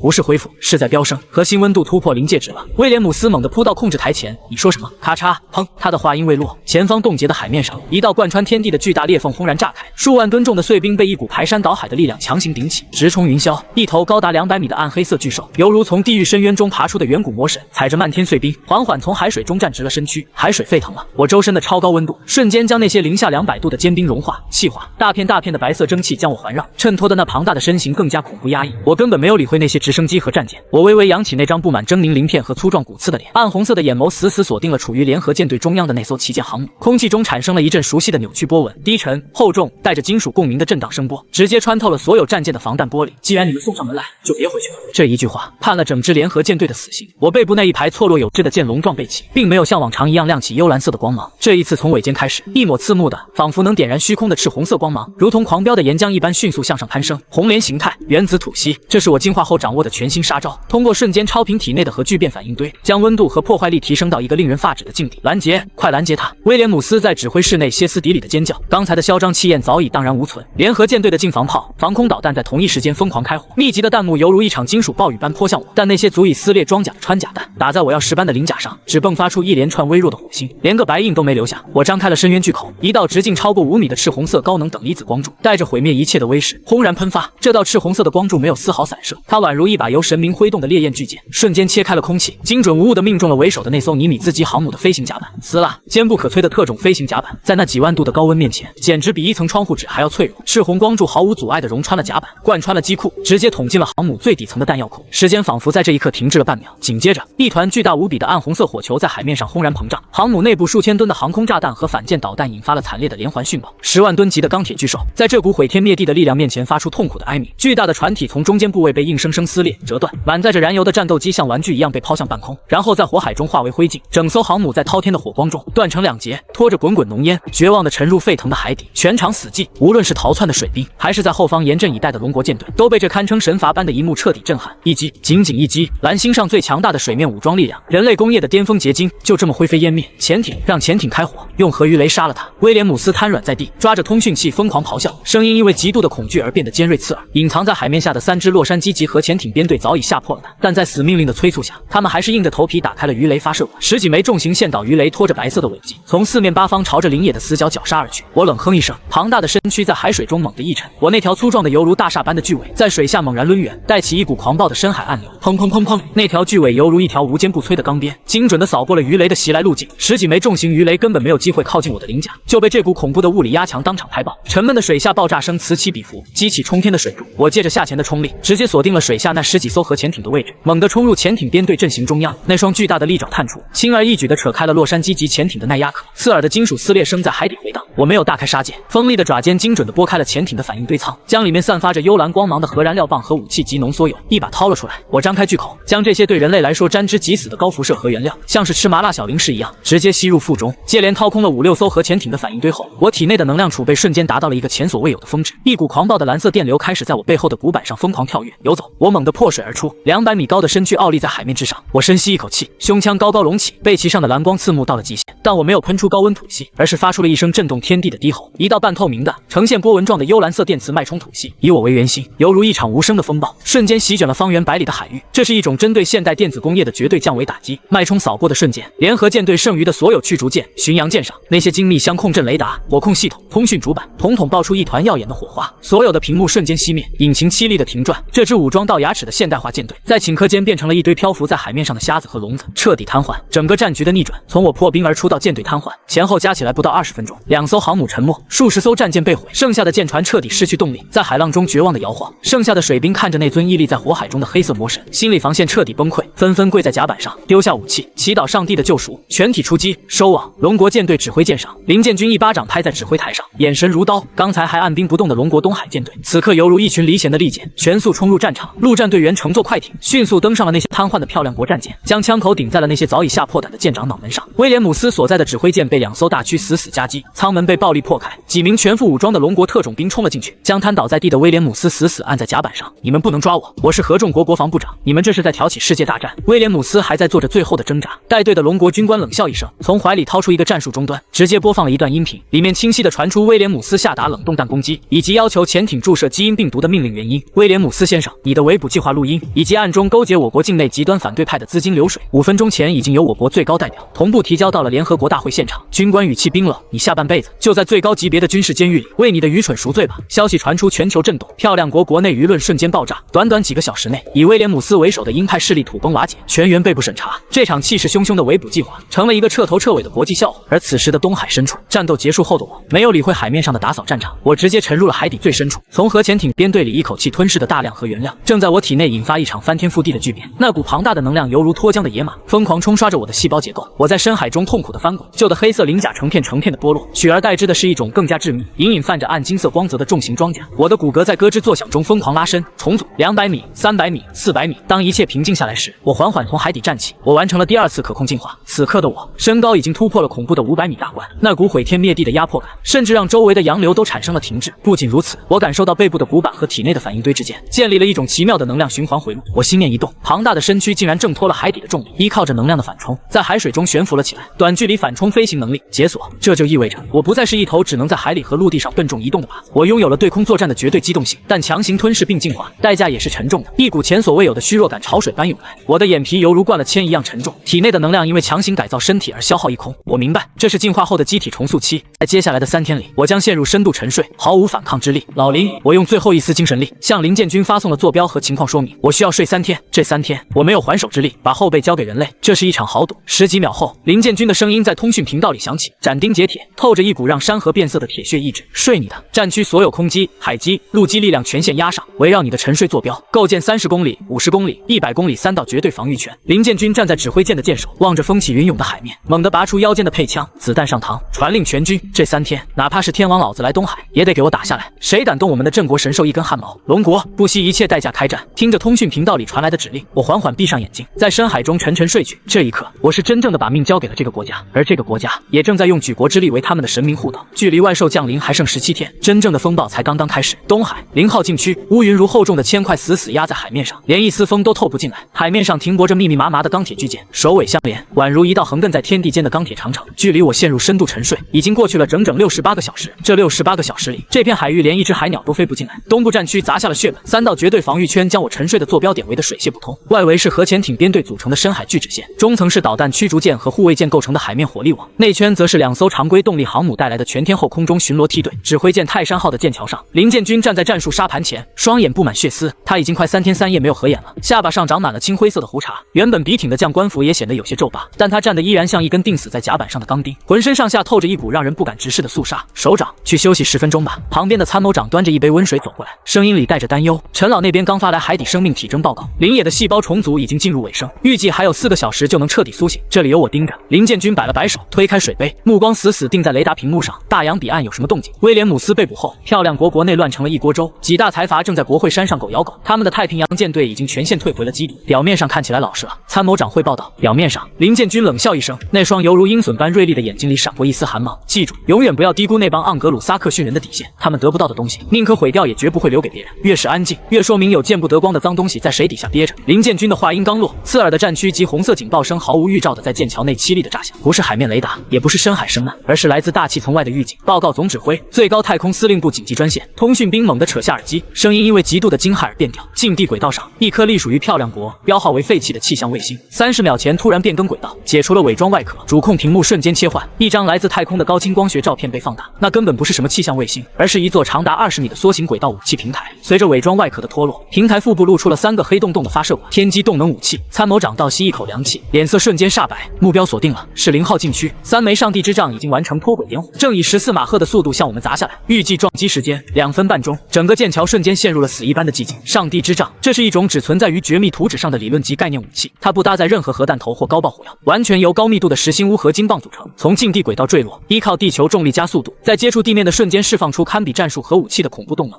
2分半，林建军深吸了一口气，大脑在0.1秒内完成了无数次战术计算。林野现在正处于节俭蜕变的最关键时期。海底的探测器显示，他连最基本的鳞甲防御都没有完全硬化，一旦被这种携带恐怖动能的钨棒砸中，海底岩层会被瞬间击穿。那股排山倒海的物理震荡波，足以将林野处于重组状态的内脏全部震碎。不能躲，只能硬扛。林建军猛地直起身子，一声怒吼犹如狂狮咆哮，彻底震碎了剑桥内的恐慌。命令防空导弹第1、第2、第3阵列全部解除保险，反导拦截弹一发不剩的打上天。东海舰队所有具备防空能力的舰艇，近防炮全功率预热，弹幕仰角调整至最高。随着林建军的军令下达，平静的东海海面瞬间沸腾，几十艘重型驱逐舰的垂直发射井接连轰开，橘红色的尾焰照亮了压抑的乌云。上百枚代表着龙国最高工业结晶的反导拦截弹，犹如一场逆行的流星雨，拖着长长的白烟，朝着苍穹之上疯狂扑去。太空中，3根长达10米的钨合金棒已经进入了大气层，与空气的剧烈摩擦让它们表面燃起了刺目的火光，犹如3柄由神明掷出的烈焰长枪，带着令人绝望的压迫感，直指海底的我。拦截倒计时，高空大气层中，火光猛地接连炸开，龙国的反导系统发挥了巅峰水准，密集的拦截弹在精准的雷达制导下，与其中2根钨棒发生了惨烈的对撞，爆炸的碎片在天空中化作一场壮丽的钢铁烟花，成功拦截2枚。雷达兵兴奋地大喊，但下一秒，他的声音就像被掐住脖子的公鸡一样戛然而止。第3枚拦截失败，他的弹道在末端进行了变轨微调，穿透了拦截网。大屏幕上，最后一根燃烧着熊熊烈焰的钨棒，以一种势不可挡的姿态撕裂了云层，带着刺耳的音爆声，直挺挺地朝着0号禁区的海面砸落。距离海面还剩最后3万米，5秒钟，这点时间，连再次装填防空导弹都来不及了。战术沙盘前，林建军死死盯着代表那根钨棒的红色光点，牙齿咬得咯吱作响。海底就是正在沉睡的镇国神兽，绝不能让这股动能穿透海水。呼叫驱逐舰太行号。林建军抓起通讯器，声音沙哑，却透着一股让人心碎的决绝。太行号收到，请首长指示。通讯器那头传来舰长李建明坚定的声音：太行号，立刻满舵，全速切入林野沉睡坐标的正上方。你的任务是用舰体挡住那根钨棒。林建军闭上了眼睛，2行浊泪顺着满是胡茬的脸颊滚落。他这是在让一整艘军舰，连同上面的数百名官兵，去当一个人肉盾牌。通讯频道里陷入了短暂的沉默，只有海浪拍打舰艇的声音。1秒钟后，李建明的声音再次响起，没有恐惧，没有迟疑，只有属于龙国军人的从容与铁血。太行号明白，全体舰员已就位。首长，这片海我们守了。大海上，排水量7000多吨的太行号驱逐舰引擎爆发出震耳欲聋的轰鸣，它像一头视死如归的狂牛，在海面上划出一道白色的粗犷航迹，精准地横在了那个致命的坐标点上。天空中，刺目的红光已经笼罩了整片海域，空气被高速坠落的乌棒摩擦出一种烧焦的味道。太行号的甲板上，没有一个人逃跑，所有水兵站在各自的岗位上，抬头仰望着那根带来毁灭的长枪，抬起右手，敬了一个庄严的军礼。轰！天地之间仿佛失去了一切声音，那根携带了几十吨 TNT 当量动能的乌合金棒，毫无花哨地砸在了太行号的舰中。坚硬的特种装甲钢在这股纯粹的动能面前，脆弱的就像一块豆腐。巨大的舰体在接触的瞬间，直接被砸得从中折断、凹陷，金属的扭曲声、断裂声汇聚成一声令人头皮发麻的哀鸣。恐怖的动能以太行号为中心，向着四周的海水疯狂宣泄。一个直径超过100米的巨大凹陷在海面上成型，数万吨海水被强行挤压成冲天的水墙。太行号这艘服役了10年的功勋战舰，用自己的粉身碎骨，硬生生吃下了这毁灭性的一击。残骸带着烈火和浓烟，向着海底缓缓沉去，动能被削弱了90%，但剩余的震荡波依然顺着海水传导到了800米深的海底。此时的海底，我正处于一个由高密度海水和暗物质构成的巨大黑色茧房中。我其实在拦截弹爆炸的时候就已经恢复了意识，但我无法动弹，体内狂暴的核能正在进行最后的回路铺设。我通过对水流的感知，清晰地看到了海面上发生的一切。我看到了那根带着毁灭气息的乌棒，我看到了那艘名叫太行号的驱逐舰义无反顾地挡在了自己头顶。我感受到了那些龙国军人在生命最后一刻的决绝。震荡波砸在黑色茧房上，茧房表面出现了一道道细密的裂纹。我原本尚未完全成型的内脏，在这股震荡下渗出了金色的血液，痛，但比肉体更痛的是那种被人拿命护着的沉重感。咔嚓，一声极其细微的碎裂声在海底响起，紧接着是第2声、第3声。束缚在我庞大身躯上的黑色茧层开始大片大片的剥落，海底的暗流突然静止了，一股无法用科学解释的恐怖重力场以我为圆心轰然爆发，周围的海水被这股力场强行排开，形成了一个绝对真空的球体空间。我睁开了眼睛，那不再是之前的暗红色树瞳，而是深邃到了极点，仿佛蕴含着宇宙星辰般的暗金色。我的体型已经从200米暴涨到了令人窒息的500米，原本粗糙的鳞甲消失了，取而代之的是一层犹如黑曜石般光滑、致密，边缘却锋利如刀刃的重型骨铠。背部的剑龙状背鳍变得更加巨大，每一片背鳍的中心都流转着如同液体般的幽蓝色高浓度核聚变能量。我微微张开嘴，你们找死！一个冰冷到仿佛能冻结灵魂的意识波动，直接穿透了800米的海水，冲破了云层，甚至顺着地球的磁场，精准地锁定在了大洋彼岸某个深埋地下的秘密指挥所。海面上，林建军双眼通红，死死抓着栏杆，看着太行号残骸沉没的海域。周围的救援艇正在疯狂打捞落水的船员。首长，海底的重力场出了大问题！生奈兵突然尖叫起来，连滚带爬地冲出舱室，指着海面。林建军转头看去，只见太行号沉没的那片海域，海水突然像失去了重力一般，开始大面积地向着天空倒卷，数百万吨的海水化作一道连接天地的巨大水龙卷，逆流而上。在这违反物理常识的壮观景象中，一个庞大到让人窒息的黑色虚影缓缓从海底升起，没有任何拍打水面的动作，没有任何动能推进的轰鸣，500米高的林野就这么悬浮在半空中。我粗壮的尾巴随意垂在空中，却让周围的空间都泛起了肉眼可见的扭曲波纹。反重力场，陈敬山院士通过远程监控看到这一幕，手里的平板电脑啪嗒一声掉在地上，老泪纵横。生物反重力，它打通了核能和引力波的转化屏障。这不是怪兽，这是神，这是真理。我悬浮在海面之上，目光扫过那些正在打捞落水水兵的龙国舰艇，眼底闪过一丝柔和。随后我抬起头，那双暗金色的眼眸死死锁定了苍穹。在大气层外，那颗发射了上帝之杖的轨道平台依然在静静漂浮，等待着评估打击效果。我胸腔猛地扩张，周围的空气瞬间被抽干，形成了一阵短暂的真空风暴。背部的背鳍并没有依次亮起，而是瞬间同时爆发出刺目到了极点的赤金色光芒。这是比红莲状态更高阶的能量压缩。星云吐息，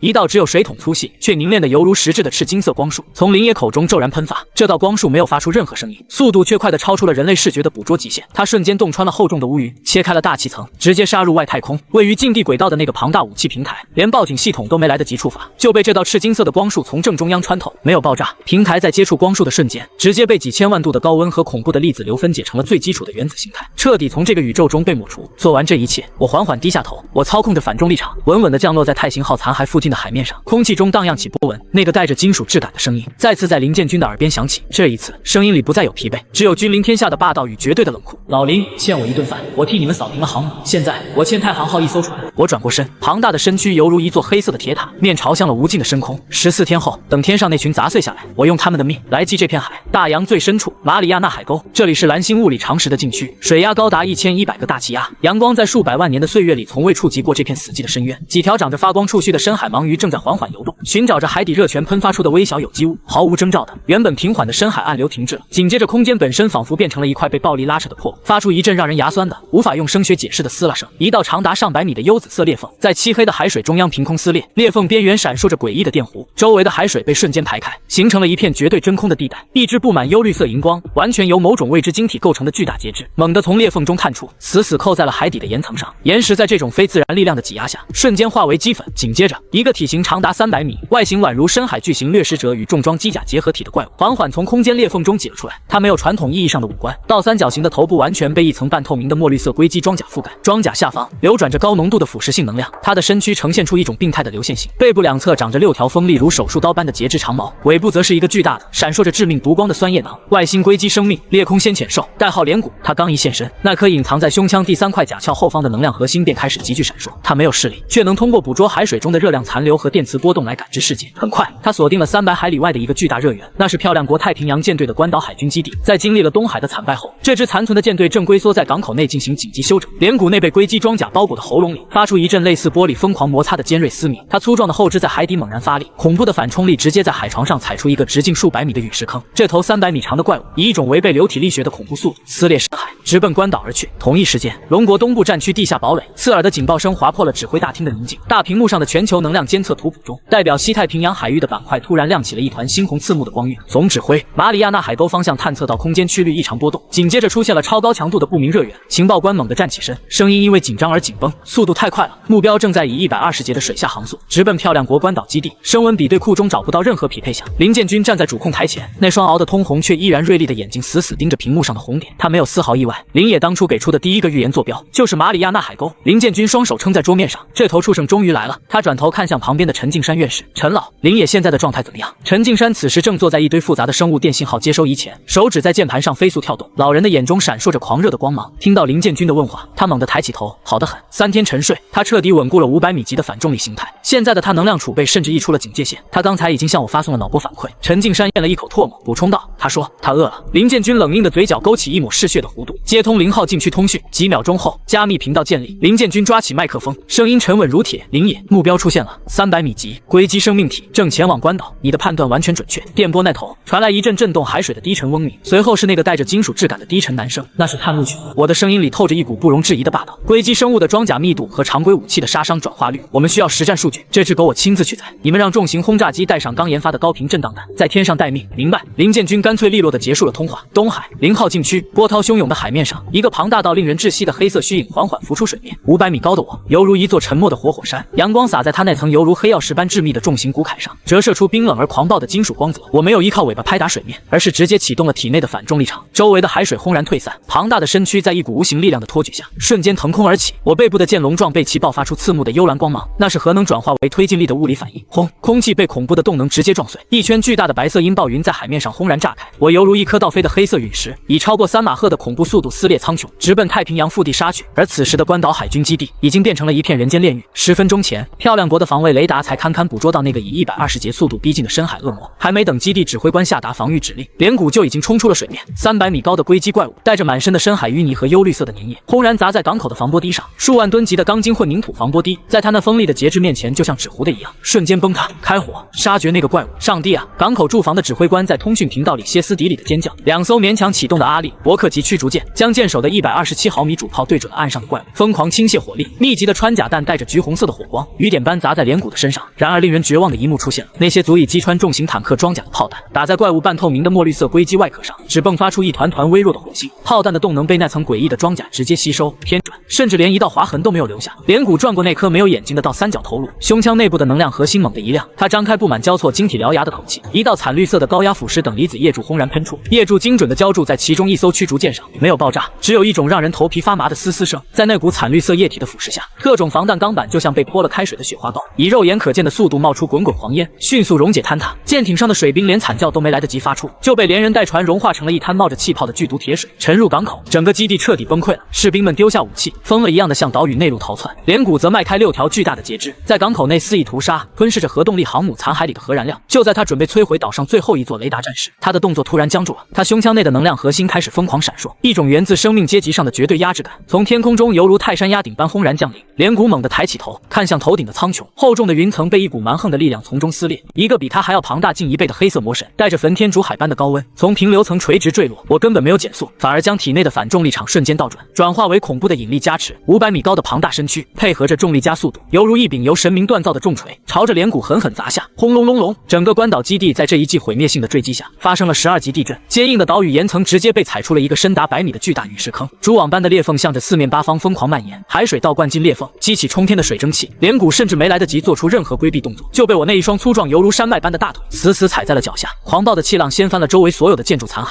被踩在脚下的龟基先遣兽发出了极其尖锐的惨叫。它引以为傲的坚硬龟基外壳，在我500米级体型的纯粹吨位压制下，发出了不堪重负的咔嚓声。但连谷毕竟是跨越星际的掠夺者，他背部的6条截肢长毛如同闪电般扬起，带着足以切开航母甲板的锐利锋芒，狠狠刺向我的腹部。震耳欲聋的金铁交加声响彻天际。火星4剑中，我甚至连看都没看一眼，那些截肢长毛刺在他新进化出的黑曜石骨铠上，直接被死死卡住。我现在的装甲密度是经过2轮核聚变洗礼的巅峰之作，根本不是这种前哨级别的外兽能够破防的。我低下头，暗金色的眼眸中闪烁着冷酷的数据光芒。我在借机测试龟基外壳的硬度大约是人类现役特种钢的10倍，物理抗性极高，但关节连接触的晶体结构存在韧性缺陷。我在心中迅速建立起对方的防御模型，并同步将数据通过加密频段传输给后方的龙国指挥中心。测试完毕，这只探路犬也就失去了活着的价值。连谷似乎感受到了死亡的威胁，他胸腔疯狂膨胀，口气大张，准备零距离对着我喷射那种连战舰都能融化的腐蚀等离子。还敢张嘴！我眼中凶光一闪，巨大右爪猛然探出，速度快的在空气中留下一道残影，一把掐住了连谷那长满獠牙的上下颚，然后凭借着绝对的蛮力向外狠狠一撕，伴随着令人毛骨悚然的撕裂声，连谷引以为傲的腐蚀酸液囊被我硬生生从喉咙里扯了出来，惨绿色的剧毒体液喷洒而出，落在我的骨铠上，发出微弱的嘶嘶声，却连第1层角质层都没能烧穿。老林，打他的第3块胸甲！我松开爪子，将怪物残破的躯体一脚踢飞出数千米，砸进远处的一座山峰里。大洋上空3万米，一直处于隐身巡航状态的龙国战略轰炸机机舱内，武器操作员立刻锁定了下方那个被砸进山体里的怪物，坐标锁定，高频震荡弹投放，一枚流线型的黑色导弹脱离弹舱，犹如一只捕猎的黑鹰，朝着连谷的方位急速俯冲。刚刚从废墟中挣扎起身的连谷，迎面就撞上了这枚造型奇特的导弹。导弹没有装填高爆火药，而是在接触其胸甲的瞬间，启动了内部的超高频声波震荡发生器。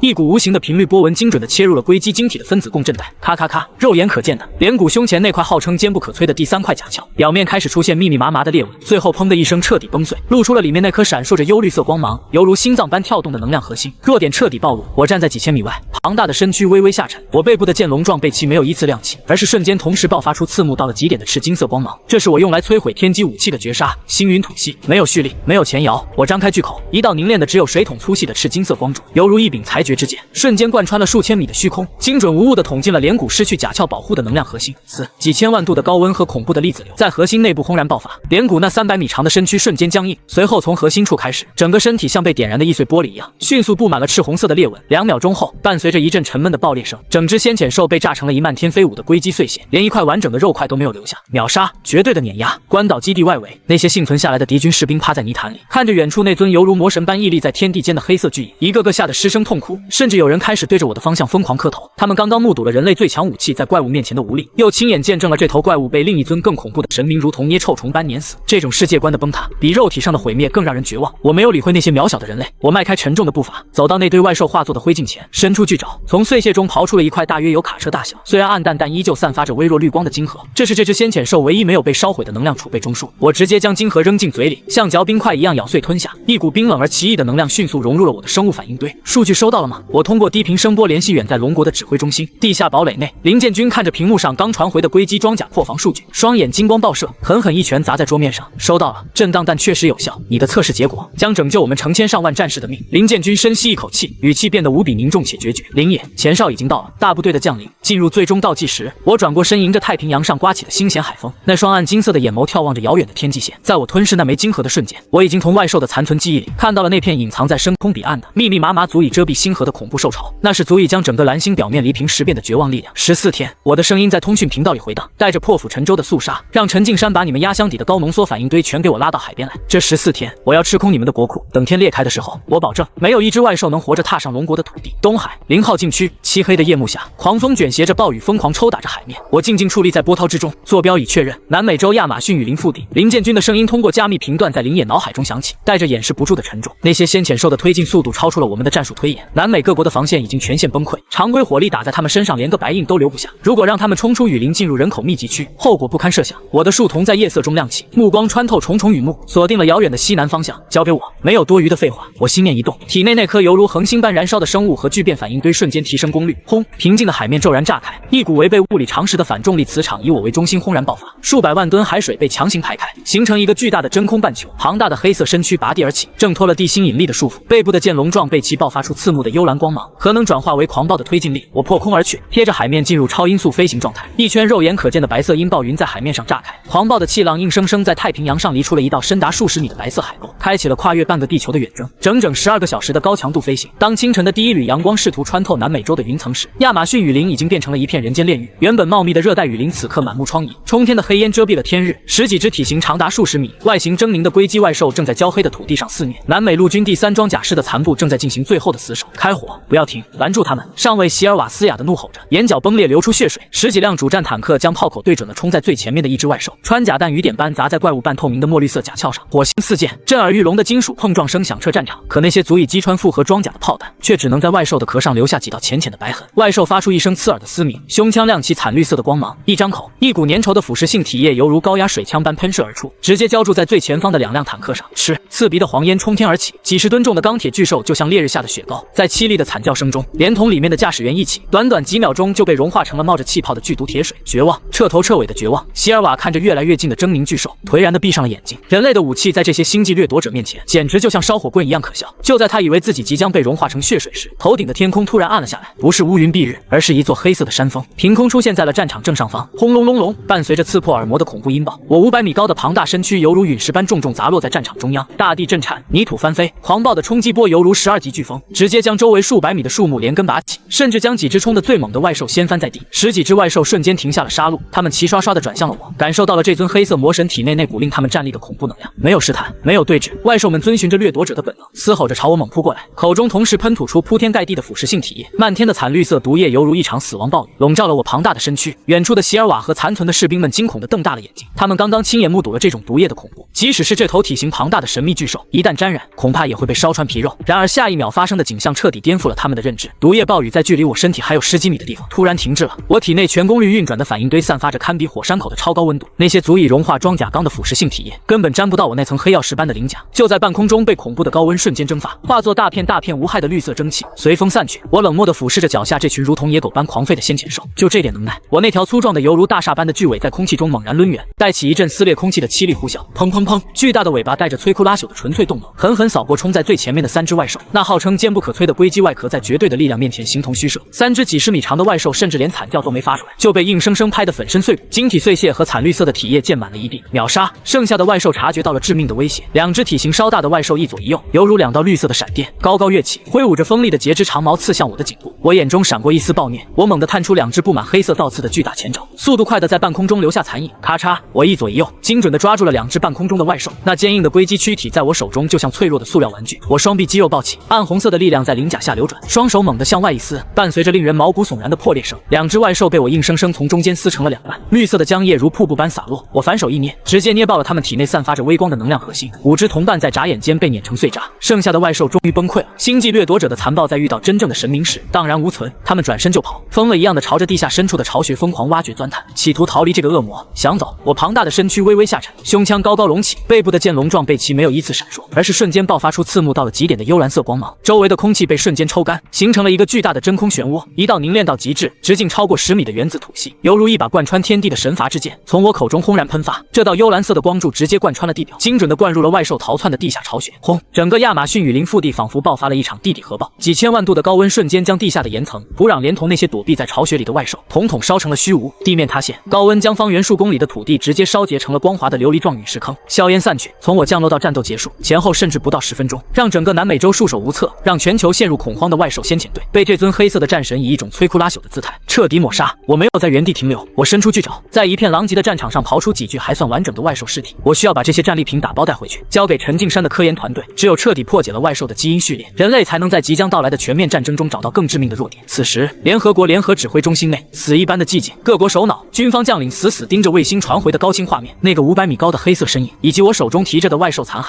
深深的烙印在了每一个人的灵魂深处。几分钟前，他们还在为防线崩溃而绝望争吵，而现在一场足以灭国的危机，被这个来自东方的奇迹在10分钟内生生捏碎。漂亮国新任的鸽派首领颓然地靠在椅背上，长长的叹了一口气。他看向大屏幕上龙国代表的连线画面，语气中不再有高傲和试探，只剩下彻底的臣服与敬畏。龙国代表阁下，我代表合众国、相贵国以及那尊伟大的存在，表达最深切的感谢。他顿了顿，咬牙做出了一个违背祖宗的决定：从现在起，合众国彻底放弃独立防御体系，我们的战略核储备、顶尖军工技术库以及海外基地的最高指挥权将全部无条件地接入龙国的联合防御指挥部。这一刻，在这个生死存亡的关头，全球各国终于彻底放下了所有的防备和猜忌。他们清醒地认识到，在跨越星际的掠夺者面前，人类那点可笑的内斗毫无意义。全人类第一次真正意义上团结在了一起，毫无保留地将性命托付给了龙国，托付给了我。又是12个小时的跨洋飞行。当我庞大的身躯重新出现在东海领海线的海平面上时，夜幕已经降临，没有战机的拦截，没有防空警报的呼啸。我疲惫地抬起头，暗金色的树瞳猛地一锁，我看到了这辈子都无法忘记的震撼画面。从东海市的港口一直延伸到绵延数百公里的海岸线，灯火通明，宛如白昼。那是人，密密麻麻，望不到尽头的人海。沿海的高速公路上、防波堤上，甚至是高层建筑的楼顶，站满了自发赶来的普通民众。他们冒着海风，手里举着各种各样自制的荧光牌和横幅，歌总辛苦了，欢迎英雄回家。龙国14亿人挺你。海面上，无数艘大大小小的渔船自发排成了2条长长的引导线，船头挂满了红色的灯笼。渔民们站在甲板上，没有恐惧，只有发自内心的狂热与感激。林建军站在指挥舰的舰首，看着我的到来，猛地举起右手，行了一个庄重到极点的军礼。身后东海舰队全体官兵齐刷刷的立正敬礼，欢呼声、汽车鸣笛声、军舰的汽笛声汇聚在一起，震彻云霄，在东海的上空久久回荡。我缓缓降落在安全区的深水中，冰冷的海水漫过我滚烫的鳞甲，洗刷着战斗的疲惫。我看着岸边那一张张激动流泪的面孔，看着那些在风雨中摇曳却无比明亮的灯火，喉咙里发出一阵低沉而轻柔的嗡鸣。我上辈子是个孤儿，是个为了国家在实验室里耗尽青春的技术员，最后孤零零的死在废墟里。但重活一世，我再也不是孤军奋战了。我的身后站着这个坚韧不拔的国家，站着14亿血脉相连的同胞，站着全人类最后的文明火种。饭管够，命给你们！我在海底缓缓闭上眼睛，抓紧时间吸收着能量。距离真正的灭世受潮降临还剩最后10天，我要用最巅峰的姿态迎接那场撕裂苍穹的血战。距离那场注定载入蓝星纪元的灭世之战只剩最后72小时。太平洋赤道上空，原本蔚蓝的平流层此刻呈现出一种病态的暗红色，大气层边缘一道道肉眼可见的空间扭曲波纹如同水面上的涟漪般不断激荡，连带着透射进来的阳光都发生了诡异的折射。那是跨星际裂空带即将彻底成型，打通2个宇宙位面的空间重压前兆。龙国东部战区地下200米的联合防御总指挥部，巨大的全息地球投影悬浮在大厅中央。原本用不同颜色标注的国家版图，此刻已经全部统一成了代表人类阵营的深蓝色，覆盖全球的联合防御体系，在生死存亡的倒计时逼迫下，以前所未有的恐怖效率彻底搭建完成。报告总指挥，西伯利亚冰原第1至第5洲际导弹发射警群已完成火控系统最高权限交接，成功并入联合指挥中枢。报告，北美洲中西部战略导弹阵列网线直连完毕，所有民兵系列和载具已替换为常规高爆战斗部，随时待命。欧洲战区天基预警卫星群同步完成，轨道偏转校正完毕，无死角覆盖预定裂空带海域。指挥大厅内，信息流如同瀑布般在数百块大屏幕上疯狂倾泻。全球的洲际导弹阵列在这一刻彻底打破了以往的层层防备与物理隔离，全部联网联动，形成了一张覆盖蓝星每一个角落没有任何死角的绝对火力网。林建军站在全息投影前，他看着屏幕上密密麻麻亮起的武器节点，那张刻满风霜的脸上满是冷峻与决绝。他的身后站着原本属于大洋彼岸、欧洲联盟、南美战区的最高将领。此刻这些曾经在谈判桌上互相算计的巨头们，全都站得笔直，等待着这位龙国上将的军令。诸位，战术推演已经进行了上万次，没有试错的余地了。林建军双手撑在指挥台上，凌厉的目光扫过全场，声音沉稳如铁，掷地有声地砸下最终的海陆空联动防御战术。第一道防线，也就是裂空带彻底开启的瞬间，全球联网的导弹阵列和重型火力网立刻进行无差别饱和式覆盖。这波火力的唯一目标就是不惜一切代价轻脚调冲在最前面的中小型外兽，给后续战线减轻压力。第2道防线由各国最精锐的特种部队和机甲外骨骼大队组成，你们的任务是化整为零，像钉子一样死死扎在各大陆的战略要点上，负责牵制和围剿那些突破火力网试图潜入内陆的若干领主级外兽，绝不能让他们靠近地下掩体。林建军转过身，粗壮的手指重重地点在全息地图上东海安全区的位置，那里是预计裂空带降临的核心落点。第3道防线，也就是正面主战场，龙国最精锐的重装集团军和东海舰队全员压上，死守海岸线，哪怕是用人命去填，也要把受潮死死定在近海区域。一名欧洲老将深吸一口气，上前一步，声音沙哑地问道：“将军，那如果出现顶级领主级外兽，甚至超越领主级的存在呢？我们的常规火力对那种级别的怪物根本无法破防。”林建军抬起头，目光穿透了厚重的地下掩体，看向了东海深处的方向。顶级领主，还有最后的防线，交给他。全场默然，所有人脑海中都浮现出了那个高达500米、犹如黑色魔神般的身影。是的，那是全人类最后的底牌，也是唯一的希望。与此同时，龙国最高科研总部底层的绝密实验室，刺目的无尘灯光下，上百名来自全球各地的顶尖科学家正围在一个高达10米米的巨大磁悬浮约束装置前，这里汇聚了人类文明在核物理、量子力学和高能材料学领域的全部智慧。陈敬山院士双眼布满血丝，他已经整整3天3夜没有合眼了，靠着大剂量的强心针和咖啡硬撑着一口气。磁场约束稳定度 99.9%， 内部温度突破1度屏障，微观粒子塌缩聚变反应链稳定。一名金发碧眼的外国物理学家盯着数据面板，声音激动得直颤抖：“陈，我们成功了！上帝啊，我们把太阳装进了一个罐子里！”陈敬山颤抖着双手按下了最后一道解除隔离的指令，沉重的合金屏蔽门缓缓升起，约束装置中央悬浮着一枚直径约2米、通体散发着耀眼金蓝色光芒的规则多面体晶核。这枚晶核表面流转着极其复杂的能量纹路，内部蕴含的能量波动，仅仅是散发出来的一丝余波，就让周围的空气发出了不堪重负的噼啪声。这就是全球科研团队倾尽全力、耗尽心血打造的奇迹，全球唯一的可控聚变能量核心。它不是炸弹，它是一块压缩到了极致的电池，这里面硬生生压进去了相当于全球所有战略核武储备、各大核电站满载负荷加起来的总能量。老伙计们辛苦了！陈敬山看着这枚璀璨的晶核，老泪纵横。他知道这是全人类砸锅卖铁给林野凑出来的终极投喂大礼包，只有吞下它，林野才能完成那跨越生命维度的终极进化，去迎接即将到来的灭世兽潮。除了这枚聚变核心，实验室的另一侧流水线上，机械臂正在疯狂运转，针对硅基外受基因弱点紧急研发的高频能量武器，能够有效延缓外受细胞再生的基因抑制药剂，正在源源不断的从生产线上滚落，装箱打包，随后由军用运输机全天候空投，批量列装给全球各国的作战部队。科技与军工的车轮在人类灭亡的危机面前被死死踩下了油门，爆发出令人胆寒的生产力。视线转向地表，往日繁华喧闹的全球各大超级城市，此刻已经变成了一座座空城。各国的地下防御工事全部按照龙国给出的统一最高标准完成了加固与升级，厚达数米的防辐射铅板和高强度混凝土将人类与地表彻底隔绝。普通民众早已在军队的组织下全部有序撤离，安置到了地下掩体深处。没有想象中的暴乱，没有末日电影里常见的打砸抢烧，国内的情况更是出奇的平稳。国家机器展现出了绝对的掌控力，物价被死死冻结，生活物资堆积如山，供水供电系统实行军管保障，社会秩序井然有序。人们的脸上虽然带着对未知的紧张，但却没有丝毫绝望的恐慌，因为他们知道头顶有强大的国家在兜底，海里还有一尊真神在护岛，这是一种万众一心、绝境求生的底气。地下掩体的巨大广场上，无数人低着头，死死盯着手中的通讯设备。全球互联网在这一刻彻底打破了防火墙的限制，所有社交平台的热搜榜首只剩下一个共同的话题：给戈总加油。这条话题下没有跨国争吵，没有文化隔阂，各国网友用着中文、英文、俄文、法文，甚至是各种偏僻的部落语言，疯狂地刷新着留言，画满了整面互联网的虚拟墙壁。一条条留言汇聚成了一股无形的、震撼人心的精神洪流。此时此刻，东海0号禁区800米深的海底战壕内，我静静地蛰伏在幽暗的深渊中，周围的海水冰冷刺骨，但我体内的血液却像岩浆一般沸腾翻滚。我闭着双眼，那庞大且敏锐的精神力正顺着铺设在海底的军用光缆，连接着人类的通讯网络。我看到了指挥部里那张无死角的全球火力部署，看到了陈敬山实验室里那枚为他量身打造的璀璨能量核心，也看到了互联网上那几十亿人汇聚而成的沉甸甸的期盼与祈祷。我在海底缓缓睁开眼，树丛在黑暗中亮起2团摄人心魄的火光，体内的生物核反应堆发出一阵低沉而有力的轰鸣，仿佛是在回应着全人类的呼唤。庞大的能量在我的经络和重型骨铠之间疯狂流转压缩，我的身体正处于一种极度饥渴、濒临突破的临界状态。我清楚地感知到头顶那层无形的位面壁垒正在发出不堪重负的皲裂声，星际掠夺者那贪婪而暴虐的气息已经透过空间的缝隙，如同复古之居般蔓延过来。快了！我在心中默念。粗壮的利爪深深刺入坚硬的海底岩盘。我上辈子孤身一人战死在废墟里，带着满腔的绝望和不甘，而这一次，我拥有了全球最顶级的军火库支援，拥有了全人类倾尽所有打造的能量核心，更拥有了身后那片必须要用命去守住的万家灯火。决定人类文明存亡的终局之战马上就要来了，就让这片东海成为那群星际砸碎永远的坟场。倒计时归零，时钟的秒针死死卡在午夜12点整，整个蓝星仿佛在这一刻陷入了绝对的静止，连风都停了。太平洋赤道上空，那片盘踞了整整3天，犹如伤疤般丑陋的暗红色平流层突然停止了翻滚，紧接着一阵让人牙酸的，仿佛某种巨大的布料被生生撕裂的刺耳锐鸣，毫无征兆的在全人类的脑海中炸响。那声音根本不是通过空气传播的，而是空间结构崩塌时产生的物理震荡。苍穹裂开了，一道长达数千公里、宽数百公里的漆黑裂缝，犹如一只狰狞的魔眼，猛地在地球的大气层外睁开。裂缝边缘闪烁着狂暴的幽紫色空间闪电，将整片夜空映照的犹如修罗地狱。透过那道裂缝，地表的人类甚至能隐约看到另一个宇宙位面中那死寂、冰冷、布满暗红色星云的破碎星空。来了！东部战区地下联合指挥中心内，林建军死死盯着全息屏幕，双手用力撑在指挥台上，指甲几乎要嵌进特种合金的桌面里。雷达屏幕在裂缝开启的瞬间，直接变成了一片刺目的猩红色，代表着高能反应的红点密密麻麻，根本数不清数量，就像一窝被捅破的马蜂，正疯狂地从那道空间裂隙中涌出，化作漫天流星，朝着蓝星的地表狠狠砸落。测算目标数量，无法测算，数量破10万。先天谴兽潮已进入热层，速度20马赫。雷达兵的声音因为极度的惊骇而变调，带着绝望的嘶吼。这就是曾经让人类文明覆灭的星际兽潮。他们根本不需要什么降落伞或者减速引擎，凭借着强悍无匹的硅基外壳，他们直接用身体硬扛突破大气层时产生的高温，像一颗颗燃烧的陨石，带着毁灭一切的动能砸向这颗蔚蓝色的星球。林建军深吸一口气，胸膛猛地鼓起，随后发出一声响彻大厅的狂狮怒吼。全频段广播：全球防线，开火，给我把天打下来！他猛地砸下了主控台上的那个象征着全人类最高武力的红色按钮。这一刻，沉睡的钢铁巨兽们彻底露出了獠牙。西伯利亚的万年冰原上，厚重的伪装装甲板轰然划开，成百上千枚重型洲际弹道导弹拖着橘红色的尾焰，宛如一条条腾空而起的火龙，瞬间融化了漫天飞雪。大洋彼岸的北美荒漠中，无数个发射井同时喷吐出死亡的烈焰。龙国东海防线，绵延数百公里的海岸线上，陆基防空导弹阵地，东海舰队的垂直发射单元在同一时间爆发出震耳欲聋的轰鸣，成千上万枚拦截弹撕裂夜幕，将原本漆黑的海面映照得亮如白昼。这是一场人类文明发展至今最为壮观也最为惨烈的一次火力宣泄。数以万计的导弹在天空中交织成一张密不透风的死亡巨网，迎着那漫天砸落的星际兽潮逆流而上。接敌倒计时，3、2、1，高空平流层迎头相撞，没有声音能够传到地面，但在地表仰望星空的人们眼中，整个夜空在瞬间变成了一片刺眼的亮白色。几万枚大当量高爆战斗部在同一高度、同一时间被引爆，爆炸产生的强光甚至盖过了太阳，将蓝星的黑夜生生撕成了白昼。恐怖的冲击波在几万米的高空横扫一切。那些体型在几十米左右的低阶硅基外兽，虽然外壳坚硬，但在这种不讲理的饱和式火力覆盖下，也无法承受住几千度的高温和爆炸撕扯。它们的装甲崩碎，晶体核心被炸毁，化作漫天燃烧的碎屑和惨绿色的毒液雨，纷纷扬扬地洒向大海。首轮拦截成功率70%，摧毁低阶目标超过7万。情报官兴奋地大吼，但这短暂的喜悦仅仅维持了不到2秒。警报！高能反应未减弱，那些大个头的挡住了爆炸，他们穿过火力网了。全息大屏幕上，爆炸的浓烟被强行撕裂，数百头体型超过200米，甚至达到300米的领主级外兽，顶着残破的装甲，浑身燃烧着烈火，犹如从地狱里爬出的恶鬼，悍不畏死地继续向着地表坠落。他们的硅基外壳在高温下呈现出半融化的诡异状态，却依然死死护住了体内的能量核心。第一道防线被强行撕穿，轰轰轰！几分钟后，这些庞然大物狠狠地砸进了太平洋和龙国东海的海域。每一头领主级外兽的坠落，都相当于引爆了一枚1000万吨级的核弹。数万吨海水被恐怖的动能强行抛向高空，海面上瞬间掀起了高达100米的灭世海啸，像一堵灰白色的叹息之墙，咆哮着朝着龙国的海岸线席卷而去。东海舰队迎击！太行号沉没后接任旗舰的昆仑号万吨大巨上，舰队司令死死抓着栏杆，任凭狂风暴雨和冰冷的海水拍打在脸上，嘶哑的怒吼着下达指令。面对那排山倒海般压过来的100米海啸，龙国舰队没有退缩半步，所有舰艇的动力系统全开，顶着狂暴的浪头，硬生生切入海啸的波谷之中。主炮全功率开火，高频震荡弹装填，砰砰砰砰！舰队的130毫米主炮群发出了撕裂空气的咆哮。经过陈敬山团队紧急改装的高频震荡穿甲弹，犹如一场金属暴雨，泼向那些刚刚从海水中探出狰狞头颅的领主级外兽。我提供的弱点数据在这一刻发挥了决定性的作用。一头体型长达300米的4足硅基外兽刚刚张开满是獠牙的口气，准备向一艘护卫舰喷吐腐蚀酸液。3发高频震荡弹精准地命中了它颈部下方的第3块甲壳缝隙。咔嚓！原本连穿甲弹都打不透的硅基装甲，在特定频率的声波共振下，瞬间布满了蛛网般的裂纹，随后轰然崩碎。露出的能量核心还没来得及转移，就被紧随其后的一发高爆弹直接命中。嘶吼！那头巨兽发出一声凄厉的惨叫，能量核心在体内炸开，庞大的身躯抽搐了几下，重重地倒在海面上。绿色的血液染透了方圆几海里的水域。有效，继续打，专打脖子下面。前线水兵们红着眼睛疯狂装弹，但外兽的数量实在是太多了。人类的火力虽然精准，但在绝对的数量压制面前，防线依然在被一点点向后推移。一头长着巨大骨翼的外兽突然从海底窜出，锋利的翅膀犹如2把巨型铡刀，瞬间将一艘2000吨级的导弹艇拦腰截断。爆炸的火光中，几十名水兵连惨叫都没发出，就被卷入了海底的漩涡。左翼防线出现缺口，第3机甲大队顶上去。海岸线上，早已严阵以待的龙国重装集团军动，数百台高达10米的军用全地形机甲，迈着沉重的步伐冲入前海区。机甲手臂上挂载的重型电磁炮发出幽蓝色的电光，与那些试图冲上沙滩的漏网外兽展开了惨烈的近身肉搏。血肉与钢铁在咆哮，毒液与火炮在交织，整条东海防线变成了一台疯狂运转的绞肉机。每向前推进1米，双方都要付出极其惨痛的代价。就在海面上的战斗进入白热化时，0号禁区，深度1200米的海底沟壑，外面的炮火连天，海啸翻滚，似乎都与这里无关。周围的海水被一股强悍到极点的反重力场死死隔绝在外。我盘踞在岩床上，双眼紧闭，我身上的黑曜石骨铠正在微微颤抖，发出不堪重负的咔咔声。此时，一艘经过特殊改造、拆除了所有武器模块的深海无人潜航器，正顶着乱流艰难地靠近了我的反重力场边缘。指挥室内，陈敬山院士双手死死按在操作台上，死死盯着屏幕上的深海画面。那艘潜航器里装载的，正是全球科研团队倾尽全力打造的那枚可控聚变能量核心。林野，能听到吗？陈敬山的声音通过低频声波直接传入海底，外兽的大部队已经登陆了，防线压力顶到了极限，这是全人类给你准备的最后一道大餐，吃下去，然后活下来。我缓缓睁开了眼睛，那双暗金色的树瞳中没有丝毫刚睡醒的迷茫，只有宛如实质的暴虐与战意。我张开巨口，发出一阵低沉的嗡鸣，反重力场裂开一道缝隙，那艘潜航器顺着水流直接滑入了我的口中。我没有咀嚼，喉咙一滚，直接将那枚蕴含着全球核武储备总能量的聚变核心吞入了腹中。安静，死一般的安静，整整10秒钟，海底没有任何动静，核心没有反应。难道胃酸浓度不够融化外壳？陈敬山在指挥室里急得满头大汗，但就在第11秒，咚一声沉闷的，仿佛远古战鼓般的声响，从林野的胸腔深处炸开。这声音通过海水传导，甚至让海面上的声纳系统瞬间爆表宕机。紧接着是第2声，咚，那是我的心跳。吞下聚变核心的瞬间，我体内的原生生物反应堆与那枚人造聚变核心发生了狂暴的融合，一股无法用人类现有物理学解释的恐怖高温瞬间席卷了我的全身，痛，撕裂灵魂的剧痛。我感觉自己的5脏6腑都被直接扔进了炼钢炉里，原有的细胞在这股毁灭性的能量冲刷下瞬间崩溃，但又在下一秒被更强悍的基因链强行重组。吼！一声凄厉而痛苦的咆哮从海底轰然爆发，周围的海水再也无法被反重力场隔绝，但在接触到林野身体的瞬间，数万吨冰冷的海水直接被几千万度的高温瞬间气化，海底深处竟然硬生生被气化出了一个直径超过2公里的巨大真空水泡。我原本500米高的庞大身躯，在这股狂暴能量的催化下，开始了最后也是最疯狂的拔高。600米、700米、800米，我背部那排原本幽蓝色的剑龙状背鳍，此刻彻底化作了燃烧的赤金色，黑曜石般的重型骨铠片片碎裂，取而代之的是一层表面布满岩浆般暗红色纹路的究极装甲。我的肌肉线条变得更加粗壮奔张，每一条经络里都流淌着足以毁天灭地的聚变核能。究极体，红莲哥斯拉。海面上战斗已经到了最危险的边缘，司令顶不住了。深海区窜出来一头500米级的巅峰领主，雷达兵指着屏幕上那个大的让人绝望的红点，声音凄厉。海平面上，一头体型庞大如山岳、长着6个巨大头颅的多头蛇形外兽破水而出，它那几百米长的庞大身躯仅仅是随意扭动，就掀翻了周围的3艘导弹驱逐舰。普通的火炮打在它那厚重的离谱的装甲上，连挠痒痒都算不上。它高昂着6个头颅，胸腔内的晶体爆发出刺目的死光，那是融合了高压电磁与强酸的毁灭射线，正准准地锁定了后方的东海市海岸线。那里有着数百万还没来得及完全转入深层地下掩体的平民，拦住它，不惜一切代价拦住它，所有战机给我撞上去。人类的武器在这头巅峰领主面前显得如此苍白无力，毁灭射线的光芒已经达到了最亮，眼看就要喷薄而出。就在这千钧一发之际，轰！多头蛇形外兽脚下的海面突然发生了剧烈的核沸腾，整片东海的海水仿佛在一瞬间被烧开了，滚滚白烟冲天而起，遮蔽了战场的天空。紧接着，一只布满暗红色岩浆纹路、粗壮的无法形容的黑色巨手，犹如从地狱深渊探出的死神之爪，猛地撕开沸腾的海水，一把死死捏住了那头多头蛇外兽的主颈。这头500米级的巅峰领主，在这只巨手面前，竟然像条被捏住7寸的菜花蛇一样，毫无反抗之力。你想毁灭哪里？一个低沉、狂暴、带着金属颤音的声波，在整个东海战场的所有人、所有怪兽的脑海中轰然炸响。沸腾的海水如瀑布般向两边排开，一尊身高突破800米、浑身流淌着赤红色岩浆光芒的究极魔神，踩着海底的大陆架，缓缓站直了身躯。我那双燃烧着暗金色烈焰的树瞳，冷酷地俯视着手中挣扎的巅峰领主。我张开那张宛如深渊的巨口，没有任何蓄力，一道直径超过30米的赤金色星云吐息，直接零距离轰进了多头蛇外兽的胸腔。撕啦！几千万度的高温瞬间融化了一切防御。那头不可一世的巅峰领主，连一声惨叫都没来得及发出，庞大的身躯就在这道光柱中被直接蒸发成了最原始的原子形态，随风散去，秒杀巅峰领主。整个战场瞬间死寂，无论是残存的外兽，还是浴血奋战的龙国军人，都呆呆地看着那尊屹立在海天之间，宛如真神降临般的庞大背影。我甩了甩爪子上残存的硅基灰烬，仰起头，发出一声震动整个蓝星的恐怖咆哮。龙国防线，我接管了，不怕死的尽管来。沸腾的东海之上，那道贯穿天地的赤金色光柱缓缓消散，多头蛇形巅峰领主所在的海域，此刻只剩下一个深不见底的巨大漩涡，连同周围数百万吨的海水被生生蒸发，露出下方暗红色的交际海床。短暂的死寂，紧接着，无论是退守到地下掩体的平民，还是死守在海岸线上的将士，都爆发出了撕裂喉咙的狂吼。人类最恐惧的巅峰巨兽，在我面前连一招都没撑过。这尊800米高的红莲魔神，仿佛真的成了这颗星球的绝对主宰。但这震天动地的欢呼声，仅仅持续了不到10秒。刺啦！头顶的大气层外，再次传来那种让人灵魂都在颤抖的空间撕裂声。这一次的声音比之前沉闷10倍，狂暴100倍。东部战区地下指挥中心内，主控屏幕上的全球雷达图，在这一瞬间直接黑屏宕机，重启，切备用线路。林建军额头青筋暴突，一巴掌拍在控制台上。3秒后，备用雷达上线。看清屏幕的瞬间，大厅里所有的高级参谋、技术人员，包括身经百战的各国将领，全都像是被抽干了浑身的血液，脸色惨白如纸，裂缝扩张了。原本只有几百公里宽的幽紫色裂隙，硬生生被一股宇宙伟力撕扯到了上千公里。而在那如同恶魔巨口般的裂缝背后，不再是零星的流星雨，而是一片海，一片由无数硅基外兽组成的遮天蔽日的星际狂潮。它们挤压着，嘶吼着，犹如决堤的黑色洪流，彻底倾泻而下，根本不需要雷达去测算数量。抬头望去，整个天空已经被密密麻麻的外兽填满，连一丝星光都透不进来。这不是战争。一名欧洲老将军颓然地跌坐在椅子上，嘴唇哆嗦着。着，这是清洗。林建军死死盯着屏幕，双眼红得滴血。他一把抓起全频段通讯麦克风，声音嘶哑却透着捕风魔般的狠厉。慌什么？天还没塌，林野还在前面顶着，传我的命令，把弹药库底朝天给我翻出来，就算把整个东海打沉，也得把这群畜生给我钉在海里。地表，东海防线，真正的绞肉机，此刻才刚刚开动，数以10万计的硅基外兽砸入海面。他们没有再去招惹海中央那尊浑身散发着几千万度高温的红莲魔神，而是展现出了虫群般令人毛骨悚然的战术素养。绕后分散，如黑色潮水般涌向绵延数百公里的龙国海岸线。海浪被外兽的躯体彻底染成了墨绿色。开火！海岸线上，上千门重型榴弹炮、电磁轨道炮同时发出震慑灵魂的咆哮。炮管因为连续的超负荷射击，通体呈现出危险的暗红色，甚至有的炮管直接在发射中融化炸膛。但这无法阻止龙国炮兵的疯狂倾泻。冲在最前面的上百头100米级外兽，在密集的弹幕中被打得甲壳崩碎，浴血狂飙。但后面的外兽踏着同伴的尸体，顶着炮火硬生生冲上了沙滩。第3重装机甲连，跟我上，把这帮杂碎兑回海里去。连长王瑞双眼血红，操控着一台15米高的刑天级重装机甲，抽出身后的高频震荡战刀，带头冲向一头刚爬上岸的蜘蛛型外兽。当战刀狠狠劈在蜘蛛外兽的节肢上，火星四溅，机甲的动力核心发出刺耳的过载警报。王瑞死死咬着牙，强行推进操作杆，高频震荡切开了外兽的甲壳，绿色的腐蚀性体液瞬间喷涌而出，溅在机甲的装甲板上，烧出大片大片的白烟。外兽痛苦的嘶鸣，锋利的前肢猛地刺穿了机甲的左臂，将其硬生生扯断。老子跟你们拼了！王瑞没有后退，机甲仅剩的右手死死抱住外兽的头颅，直接引爆了胸口的微型反应堆。轰！一团耀眼的火球在沙滩上腾起，一人一兽同归于尽。这样的惨烈场景，在漫长的海岸线上每秒钟都在上演。人类用血肉之躯和钢铁造物，硬生生在沙滩上筑起了一道外兽无法逾越的长城。没有任何人后退，因为退一步，背后就是无数手无寸铁的同胞。而在这片惨烈战场的正前方，深海区，我正陷入一场前所未有的泥沼战。红莲形态赋予了我毁天灭地的力量，但此刻围攻我的是整整上万头体型在200-300米左右的领主级外兽，他们就像一群饥饿的行军蚁，疯狂地攀爬上我800米高的庞大身躯。锋利的口气，带有剧毒的尾刺，高压腐蚀酸液，无所不用其极地攻击着我表面的红莲装甲。我粗壮的双臂猛地一挥，犹如拍苍蝇一般，直接将挂在肩膀上的10几头外兽拍成一滩肉泥。巨大的尾巴在海水中横扫，掀起一阵海底飓风，生生搅碎了冲上来的几百头外兽。但太多了，杀完一批，马上有更多的一批补上来。外兽那强悍的硅基甲壳，虽然扛不住我的正面一击，但数量叠加起来的物理动能，竟然硬生生拖慢了我的动作。吼！我发出一声暴虐的嘶吼，胸腔内的巨变核心疯狂跳动。我放弃了近身肉搏，背部的赤金色背鳍瞬间亮到极限。嗡轰！一圈呈现出半透明赤金色的核聚变脉冲，以我为圆心，贴着海面轰然扩散。这是一种全方位的清场神技。脉冲扫过之处，那些几百米长的领主级外兽就像被丢进微波炉的鸡蛋，体内的硅基晶核瞬间超载引爆。方圆50海里内，上万头。第一头，外形酷似一只直立行走的重装甲虫，它浑身覆盖着一层厚重到夸张的暗金色硅基晶甲，2把宛如山脉般巨大的斩骨巨刃从双臂延伸而出。它没有喷吐酸液的器官，所有的进化点全都点在了绝对的物理防御和近战破坏力上。代号重装暴君。第二头，身体呈现出一种诡异的流线型，宛如一条深海电鳗与猎豹的结合体。它没有厚重的装甲，取而代之的是一层能够完全吸收光线的黑色生物薄膜。它的周围空间正在发生细微的折射，仿佛随时能引入虚空。代号虚空猎手。第三头，最令人毛骨悚然，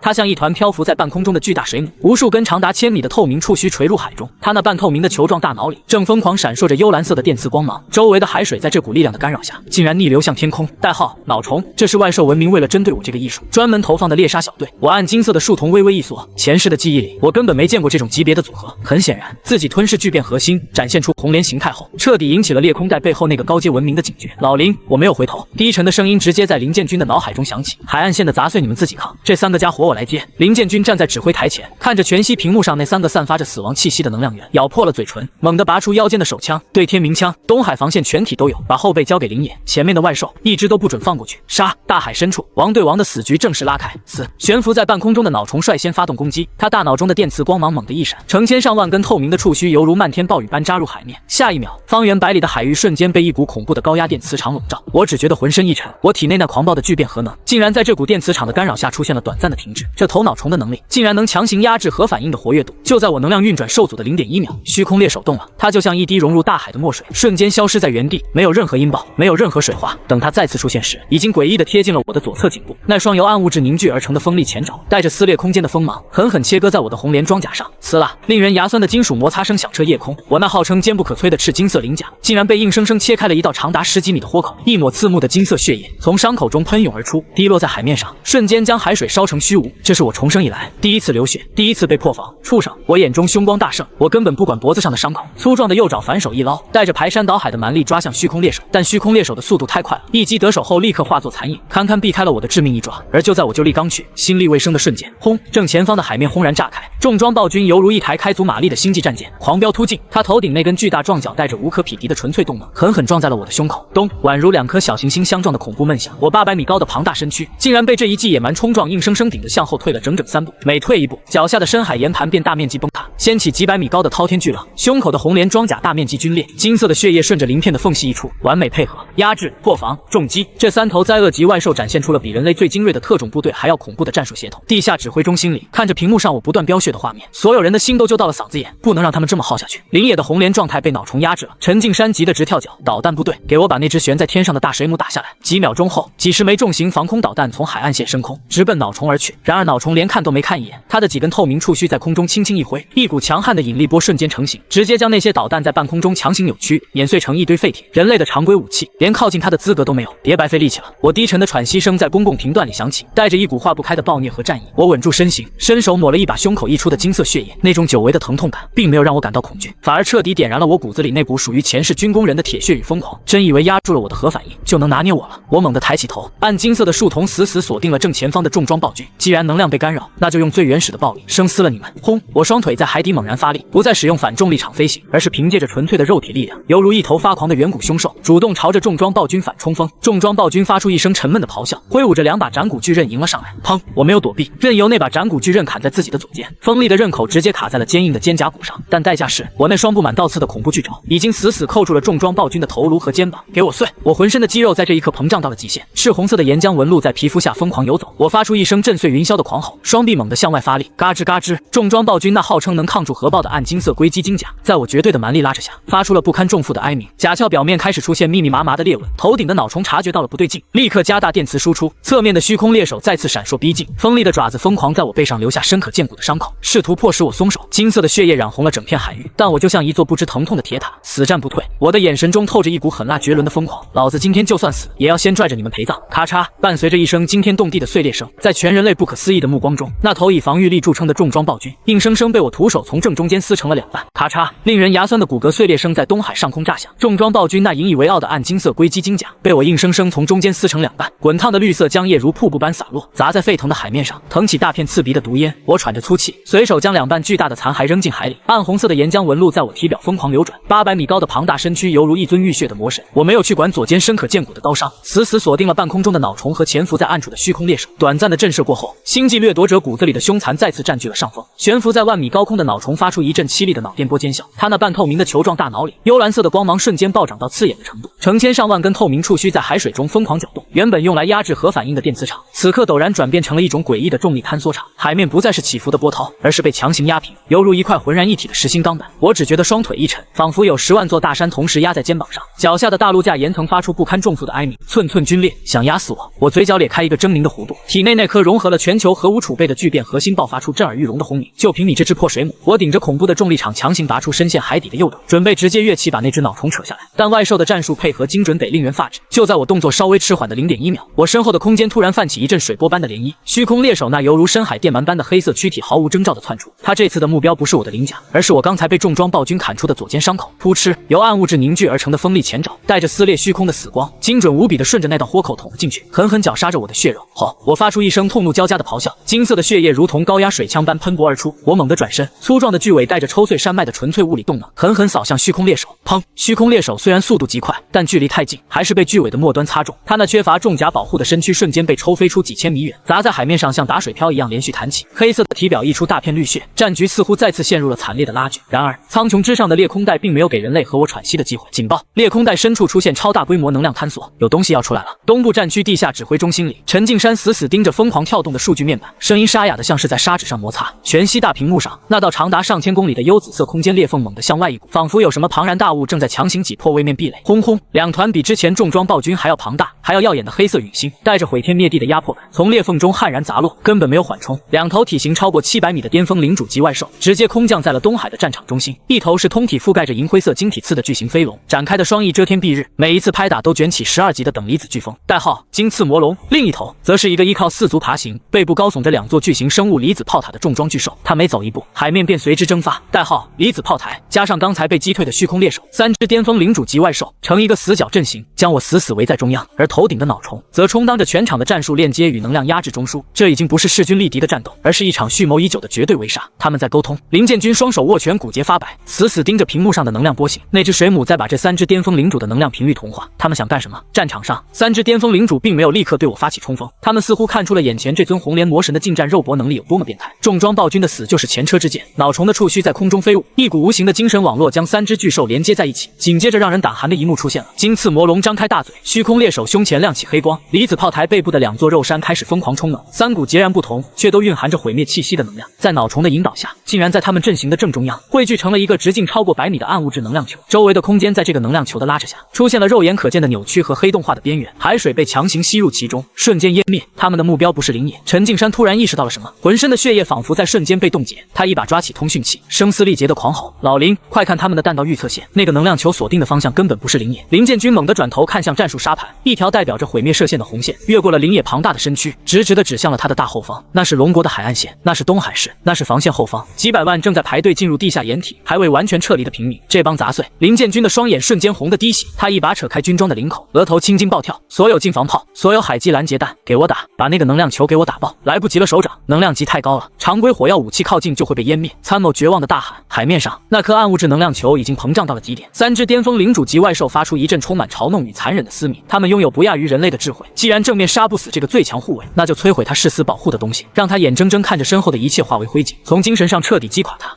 一道粗达数百米、融合了等离子、暗物质和强酸腐蚀的混合毁灭射线，犹如一把斩断世界的光剑，轰然射出。射线的速度太快了，沿途的空气被直接烧成了等离子态，海面被离出了一道深达海底的真空峡谷。毁灭的气息瞬间笼罩了整个东海市，绝望，死一般的绝望。海岸线上的炮兵们忘记了装填弹药，地下掩体入口处的人群停下了脚步，所有人都抬起头，看着那道占据了整个视野的死亡白光。躲不开，挡不住，人类引以为傲的钢铁防线，在这道聚合了3头巅峰领主和脑虫全力的毁灭射线面前，简直就是个可笑的笑话。要死了吗？一个抱着孩子的年轻母亲绝望地闭上了眼睛。就在这决定人类命运的千钧一发之际，吼！一声惊天动地、透着决绝与疯狂的怒吼，硬生生压过了射线的轰鸣声。我根本没有丝毫犹豫，在那道毁灭射线射出的瞬间，我直接放弃了对头顶脑虫的防备，放弃了所有的防御姿态。我将体内聚变核心的输出功率拉到了超载的红线，反重力场全开，庞大的身躯犹如瞬移一般，硬生生横移了上千米，直接挡在了毁灭射线的必经之路上。我没有用胸膛去接，因为胸前和颈部有着相对脆弱的隐蔽鳃裂。我猛地转过身，将宽阔厚实、布满剑龙状背鳍和红莲装甲的后背，完完全全地迎向了那道足以摧毁大陆架的死亡光柱。想动老子身后的人，问过我了吗？轰！无法用言语形容的大碰撞。当那道融合毁灭射线狠狠砸在我后背的瞬间，整个地球都仿佛停止了自转。刺目的强光剥夺了所有人的视觉，紧接着是让耳膜彻底碎裂的恐怖音爆。数千万吨的海水在瞬间被蒸发，冲击波化作实质的气浪，将海岸线上的所有树木、沙袋防御工事连根拔起。林野指挥中心里，林建军目眦欲裂，拳头重重砸在玻璃上。全球网络直播的画面在强光中闪烁了几下，艰难地恢复了信号。几百架高空无人机将这一幕惨烈到了极致的画面实时传送到了世界每一个角落的屏幕上。画面中，那尊800米高的红莲魔神硬生生用血肉之躯接下了那道灭世的射线，痛超越了神经所能承受极限的痛。我感觉自己的后背仿佛被一把烧红的电锯疯狂切割。那号称无坚不摧、经过2次巨变进化的红莲骨铠，在3种巅峰能量的持续侵蚀下，开始发出凄厉的咔嚓声，1片、2片、10片，那些犹如钥匙般坚硬的背鳍，在毁灭射线的冲击下，一片接一片的崩碎、炸裂。暗红色的装甲被生生融化，露出了下方跳动着金色核能的粗壮肌肉。紧接着，肌肉也在恐怖的高温和暗物质的绞杀中被撕裂，深可见骨的巨大伤口横贯了我的整个背部。金色的血液犹如决堤的江水，呈瀑布状倾泻而下，落入沸腾的大海。每一滴血砸在海面上，都会引发一阵小型的能量讯爆。3只巅峰领主加大了能量输出，光柱变得更加粗壮，推着我庞大的身躯在海面上不断后退。100米、500米、1000米，我脚下的大陆架被离出了一道深不见底的海沟。巨大的推力让我的身体前倾，一双粗壮的利爪死死扣进海底的岩石里，抓出10道长长的、触目惊心的抓痕。撑不住了，他的能量护盾正在崩溃，背部骨骼已经出现碳化。陈敬山看着红得发黑的身体数据，老泪纵横，浑身颤抖地对着麦克风嘶吼：“林野，让开，你会死的！让开啊，让开！”我听着耳麦里传来的嘶吼，暗金色的眼眸中闪过前世在废墟中等死的画面。那个时候，漫天都是外兽，人类的军队拼光了，没有援军，没有希望。但现在不一样，我感受着背后那块要将他灵魂撕碎的巨头，微微偏过头，余光瞥向了远处的海岸线，那里有为了掩护他而主动拉响光荣弹的装甲兵，有明知道是送死却依然开着战机朝脑虫撞去的空军飞行员，有林建军那双熬得通红却从未放弃过我的眼睛。那些渺小的人类把所有的信任和底牌都交给了我，他们把我当成了神。既然是神，怎么能在信徒面前退缩？老子死也不会退半步。我咬紧牙关，口腔里全是金色血液的腥甜味。我不但没有让开，反而猛地挺直了被射线压得弯曲的脊柱。我硬顶着那道足以将它融化的光柱，一步一步地向前踏出。脚下的岩层崩塌，我就踩在虚空上；背后的骨骼断裂，我就用狂暴的核能强行连接。此时此刻，全球无数个地下掩体里，几十亿人死死盯着屏幕，没有人在说话，只有压抑的抽泣声和死死捂住嘴巴的手。画面中，那只怪物背对着人类的城市，整个后背已经被打得血肉模糊，金色的血液染红了半个屏幕，但它就像一堵永远不会倒塌的钢铁长城，死死地挡在死神和人类之间。戈总，一个7、8岁的小男孩指着屏幕，哭得撕心裂肺：“你别死了好不好？”就在全人类都以为灵野即将在这道射线的消磨中陨落时，异变突生。我体内那颗原本在苦苦支撑的巨变核心，在经历了外界毁灭能量的极限压榨后，终于突破了它原有的物理枷锁，进入了一种完全失控的超频状态。咚！一声沉闷至极的心跳声，不仅在海面上炸开，更是直接在全人类的心底响起。我身上的暗红色岩浆纹路瞬间蜕变成了一种刺目到了极点，仿佛能吞噬光线的赤金色。那是一种连宇宙法则都要退避三舍的终极毁灭力量。射线的光柱突然停滞了，不是外兽停止了攻击，而是他们喷射出的能量竟然被我后背那伤口处涌动的赤金光芒强行吞噬同化了。你们打爽了吧？我的声音不再是之前那种金属的低沉，而是带着一种仿佛能撕裂苍穹的沙哑与暴虐。我猛地转过身，没有顾忌背后深可见骨的致命伤，粗壮的双腿在海底猛然一蹬，反重力场与赤金核能同时爆发。轰！我顶着那道正在衰减的毁灭射线，犹如一颗逆行的太阳，瞬间跨越了上万米的距离，直接杀到了3只巅峰领主级外兽的面前。现在该我了，我根本没有给他们逃跑或者防御的机会。我张开深渊巨口，胸腔犹如巨大的风箱般猛然鼓起，所有的赤金能量，所有的愤怒，连同刚才吞噬的射线能量，全部被压缩在喉咙深处。星云吐息，全功率解放，一道直径超过100米的赤金色光柱，带着无与伦比的狂暴威势，轰然喷发。这不再是单纯的高温和冲击波，这是纯粹的粒子湮灭。首当其冲的是那头体型最为庞大的离子炮台，它甚至连一声嘶吼都没发出来。护盾连同那坚不可摧的重型甲壳，在接触星云吐息的瞬间，直接被分解成了基本粒子。光柱于是不减，横扫而过。金刺魔龙试图拍打翅膀升空逃离，但在赤金光柱的扫射下，它的翅膀瞬间气化，紧接着是它的头颅、身躯。虚空猎手想要引入空间裂缝，但星云吐息的高能粒子流直接锁死了周围的空间区域，将它硬生生从虚空中扯了出来。随后在一阵凄厉的惨叫声中，将其烧成了灰烬。一击3连杀，3头不可一世的巅峰领主，在这口毫无保留的星云吐息下，彻底从蓝星的版图上被抹除，连一块完整的晶核都没留下。光柱一直延伸到天际，狠狠撞在大气层外那只脑虫的电磁场上，砰的一声脆响，脑虫那恶心的球状大脑如同被铁锤砸中的西瓜，轰然爆裂，漫天透明的触须化作飞灰，海面突然变得死一般的寂静。那些还在岸边与人类死磕的普通外兽，在感受到巅峰领主和脑虫的气息瞬间消失后，彻底崩溃了。星际掠夺者的胆魄被那道赤金色的光柱彻底击碎，他们不再进攻，而是像一群丧家之犬，发疯似的跳进海里，拼命朝着空间裂缝的方向逃窜。赢了！海岸线上，浑身是血的龙国将士们没有欢呼，他们丢下手里滚烫的武器，死死盯着海平面尽头。硝烟散去，那尊800米高的庞大身躯依然屹立在波涛汹涌的海面上，背部的伤口深可见骨，金色的血液依然在滴落。我大口大口地喘息着，暗金色的眼眸透过重重水雾，看了一眼远方安然无恙的城市轮廓。我咧了咧满是獠牙的巨嘴，似乎是想扯出一个笑的表情。随后，那庞大如山岳般的身躯微微摇晃了一下，双眼缓缓闭上，轰隆，水花冲天。这尊为全人类扛下死神的镇国神兽，终于耗尽了最后一丝力气，仰面直挺挺地倒在了东海的波涛之中。30天的生死倒计时，人类没有灭亡，蓝星没有碎裂，这场残酷的防守战终于以人类的惨胜画上了句号。